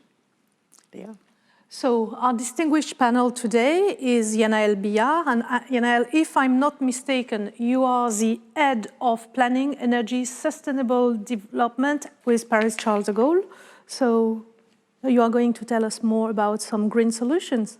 The screen is yours. Yeah, thanks a lot, Leah. Good evening, or good afternoon, or good morning, depending wherever you are around the world. Indeed, I'm here to discuss and explain what, as a company, ADP, we are doing about hydrogen. We believe hydrogen is a key breakthrough, a technological breakthrough that should really clearly modify the aviation sector, the airport industry, and the territories around the airport. And when I say modify, I mean mostly in terms of sustainability, of course. So let's start with a big picture. The big picture is the following. Regarding aircraft, the aviation industry, I'm pretty sure all of you know there is a major challenge, which is climate change. We definitely, as a sector, have to tackle that challenge very, very soon and extremely seriously. There are several options to do that transition very quickly. One of them is hydrogen. Regarding the aviation sector, this sector estimates that there should be commercial liquid hydrogen aircraft for short and medium range by 2035. So this is what Airbus is stating, and we are already working with them since almost 1 year on that topic. So the picture is 2035, we should have liquid hydrogen aircraft. This raises a lot of challenges, which I will discuss just after. Before that, before this 2035 timeline, we've got several steps before. Before flying with an hydrogen aircraft, there will be other use cases at a ground level, be it for ground handling. As an airport, it is of course a major activity, but also for any other mobile or stationary use. And this is really the strategy to start from the long-term perspective, but make sure that in the very short run, we do what is needed to do regarding hydrogen. So let's go deeper into that picture. Regarding the future of hydrogen aircraft, the challenge is economic, of course, we might discuss this later, but also technical. The value chain has to be completely reinvented regarding this specific case of hydrogen. We need to know how, where will hydrogen be produced in massive amount. That's really a major challenge. Then you will have a question depending on where production will be located. How do you transport? How do you store? Where do you liquefy? With what technologies to make sure you've got the right amount of hydrogen, liquid, ready to fill the aircraft that will be located, be it in Paris or anywhere around the world. And this full value chain doesn't exist yet. So this is something we have to create. Of course, this is collaborative work with energy providers, fuel providers, airlines, manufacturers, and so on. So this is long-term perspective. Before that, in the near term, we will have several use cases in airports. And several airports around the world already have some. This is the case in Paris. For instance, we've got taxis running with hydrogen, both in Charles de Gaulle and in Orly. Other airports, I might quote a few of them, Toulouse, or also in Japan and so on, in Liège, in Belgium. You already have also some use cases about hydrogen. The idea is to make this more massive. The more massive you will manage to be regarding hydrogen use, the faster you will manage to enable your network to make sure that you reach the critical size that is required to justify investment in networks. Among these ground uses at ground level, ground handling is really airport specific. And there are already several ground handlers and technology providers working on hydrogen. But there are other use cases. We may think about so taxis I mentioned, private cars, buses, shuttles, and so on. Activities regarding to logistic and freight, for instance, but also stationary use cases. If you want, for instance, to provide hydrogen itself, electricity, or heat, be it to an industrial or also to a further tertiary building, for instance. This is what we are doing right now in Paris. We are already discussing with ground handlers regarding hydrogen, and in the same time, we are preparing what we call hydrogen ecosystem, one in Charles de Gaulle, one in Orly, to make sure we can gather several uses of hydrogen and reach that really critical size. In order to go even further, what did we do? That was back earlier this year, in spring this year. We made our own call for tender with some partners, to quote them, Airbus, Air France, the region Île-de-France, and Choose Paris region. What was the purpose? The purpose was very basically to say, hey, we as an airport, we believe we need to have an hydrogen ecosystem, which is the first step before going to the hydrogen aircraft. Let's come as a single actor or as a consortium, let's come with your innovative ideas and suggest what you could do and offer about hydrogen in an airport. It can be on the upstream part of the value chain, or do you produce hydrogen in an innovative way that is suitable in an airport perspective? How do you store, or do you liquefy, or do you distribute hydrogen? So we made that competitive call. We received a lot of application. Half of them were in France, but as you can see on the graph, it was really international. And we selected 11 separate consortium to work on one or other part of this value chain. So this is really ongoing business. A few words to conclude before starting the discussion. We are really convinced we need hydrogen. We need hydrogen for the transition of the aircraft activity. This is really a major topic. We also need it on an airport perspective, but this will never succeed if we work alone. We need to work with private companies. I mentioned Airbus, there are several energy companies and so on. But also we need to work with territories. Why do we need to work with territories? It is nonsense to say, let's create our own ecosystem and forget about surroundings. Because surroundings, of course, they may have similar use cases of hydrogen. If everyone is starting to create his own local ecosystem, well, they will become kind of competitive. No one will be at a critical size to reduce cost, and you will never manage to go further. So, which is why we've started to work, so separately in Charles de Gaulle and Orly, with also local communities, local industrials, representative, and so on, to see how should we work together to be really efficient about this hydrogen penetration. So that was what I wanted to explain today, and now let's start discussing. Thank you very much, Yanael. Thank you so much. You've offered me a fabulous transition to the first question I wanted to put to you. And please let me be the devil's advocate. You've just said we are convinced we need hydrogen, but a few years before, what I was hearing was we are convinced we need electrification. We are convinced we need biofuel. So is that just a new buzzword you're adding to your list? Very good one.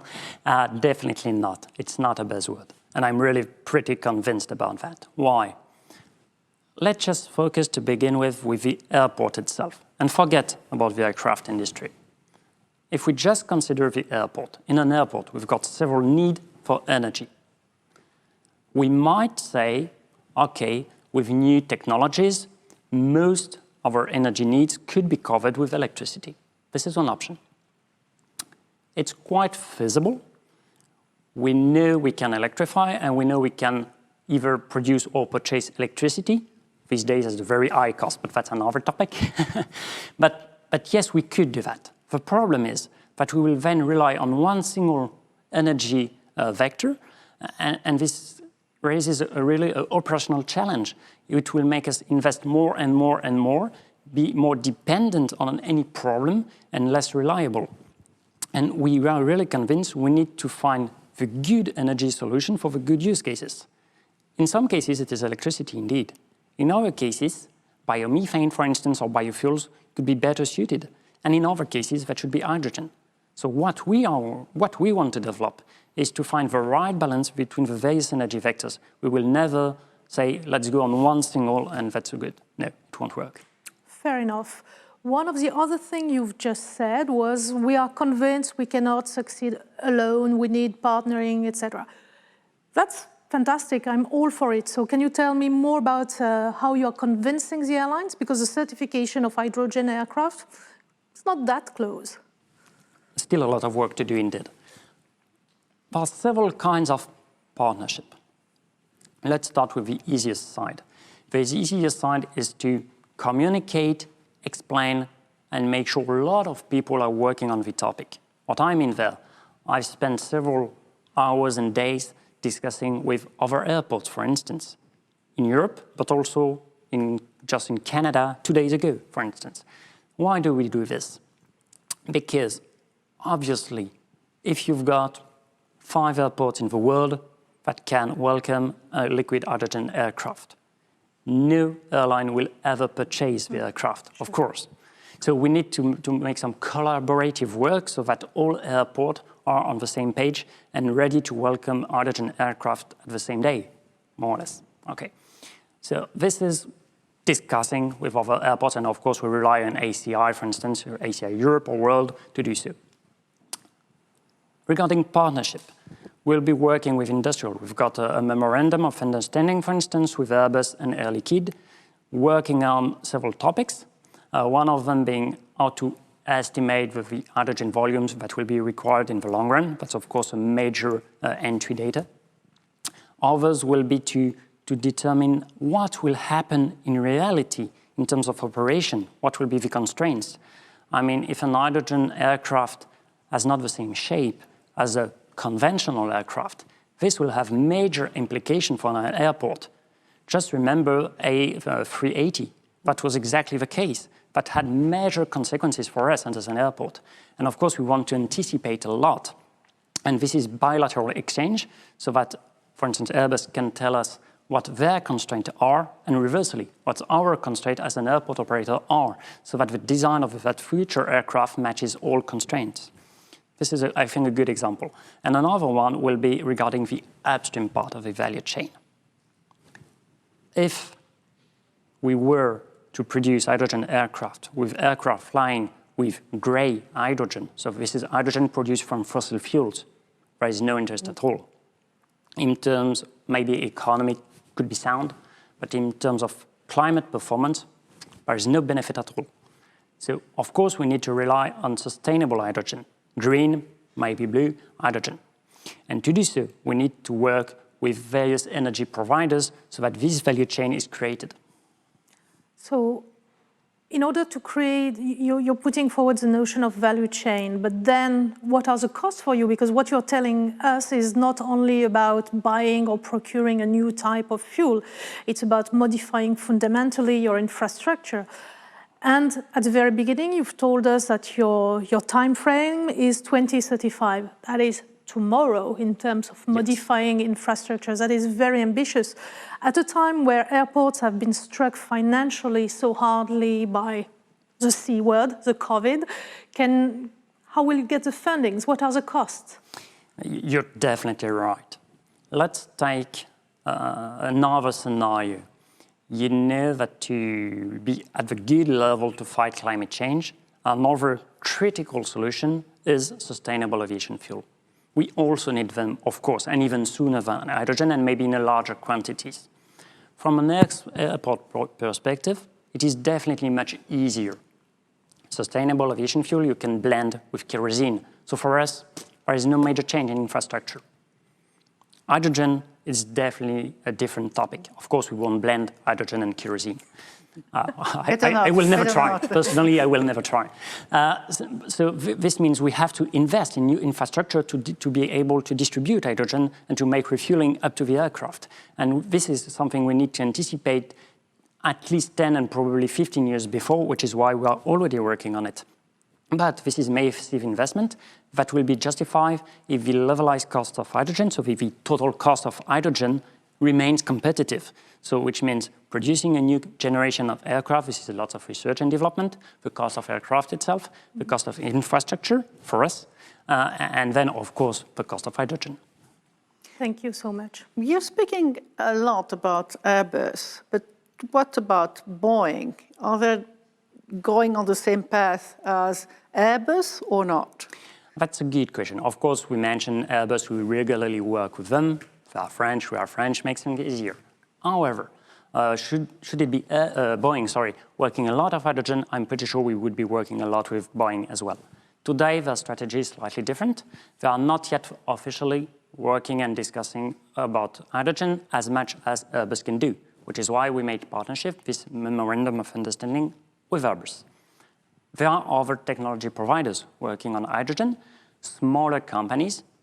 I can mention a few of them, like ZeroAvia, for instance. They are working on smaller modules, so that wouldn't be short, medium-range aircraft able to fly a few thousand nautical miles with 100, 200 passengers.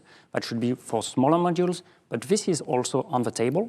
We are also preparing this kind of technology, which will be slightly different, but with looking for my words in English, fuel cells and not by combustion. But still, we are already working on it. Thank you so much. This is very opening. It opens new ways and new paths. I have plenty of questions, but I know where you work and I will find you. Thank you so much. Yeah, I think everyone can find me if you've got questions. I think it's really a trendy topic. It's not a question of buzzword, really. We need that. Thank you very much, Anel. Thank you for this very interesting discussion. And now let's switch for the conclusive part of our seminar.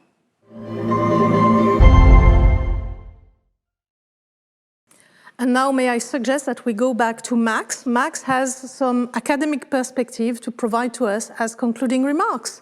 Absolutely, Max. The screen is yours. Well, hey there, folks. Well, we have been blessed to have an afternoon of excellent presentations today and also excellent moderation by Leah and Elisabeth. I don't have too much to add before we close, but I would like to leave you with 3 takeaways, kind of summarizing at a very high level, I think, some of the key themes that have emerged from today's event. The first is that it's clear that our customers are changing. And that the airport is in the process of redefining who our customers are, and airport cities or airport areas, as a result, are also having to redefine that. So I think, this is something for all of us, a challenge to be looking out for, also to consider how that change in customers or that evolution in customers is going to lead to a change in the types of products and land uses that we offer in airport cities and in airport areas. The second takeaway, it's not just customers that are changing, but also the airport business model itself is changing. And I think moving forward in the next business cycle and perhaps even longer term, real estate is going to play a much larger role in terms of how airports make money and how they are commercially viable. So I guess, I may be preaching to the choir here to some of the people joining us today, but my call to all of you would be to make sure that internally the airport leadership is aware of this growing role for real estate and that they are giving you the resources you need to thrive in this new airport business model. And the last takeaway, as I think became clear through many of the presentations today, all of us have to address the challenges of climate change. And so my question to you is, how can we, as a community of professionals, as airport cities, as airport authorities, how can we empower airports to meet their climate change adaptation goals? Now, the focus, let's say, in newspapers and a lot of trade publications, CEO forums, that sort of thing, the primary focus has been on aircraft and fuel source, and that's definitely understandable. But you know what? A lot of emissions that come out of the aviation industry are generated on the ground. And I see again that landside projects, airport cities, airport areas have a big role to play here, whether it be launching sustainable energy projects, or whether it's something that has broader effects like improving surface access, making sure that people have access to attractive public transportation, transport methods that have a lower carbon footprint than what is currently on offer. So thanks a lot, and I hope to see all of you in person very soon. Thank you, Max. As usual, it was very helpful to have your perspective and an academic view on the topics we dealt with today. And now it's my great pleasure and honor to introduce Mr. Augustin de Romanet, CEO of Groupe ADP, for a few words of conclusion.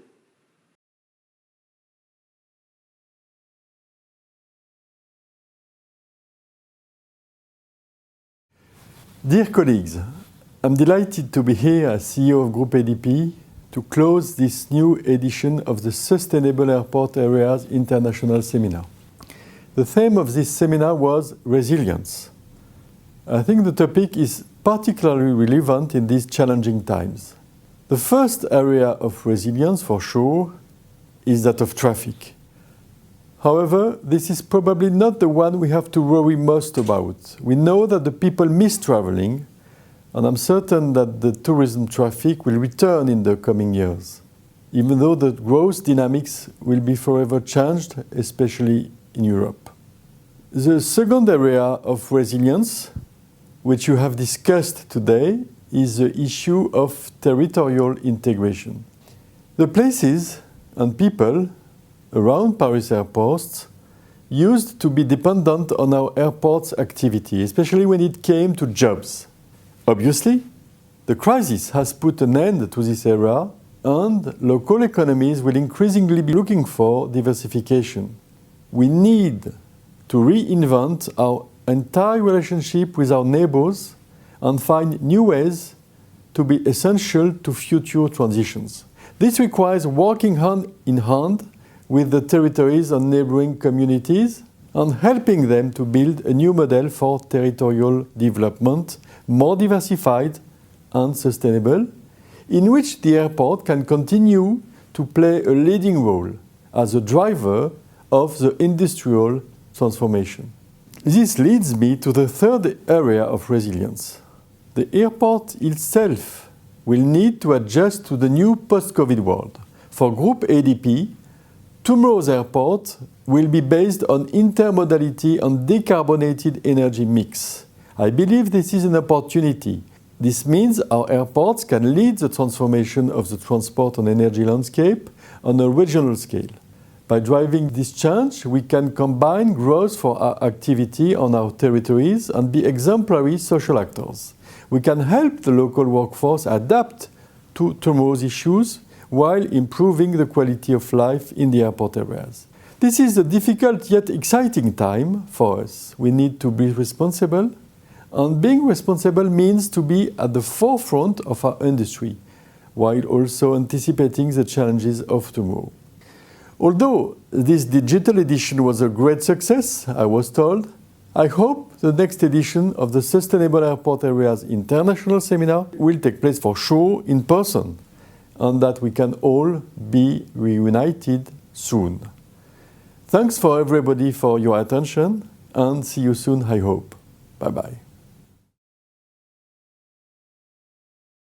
Thanks, Mr. Augustin de Romanet.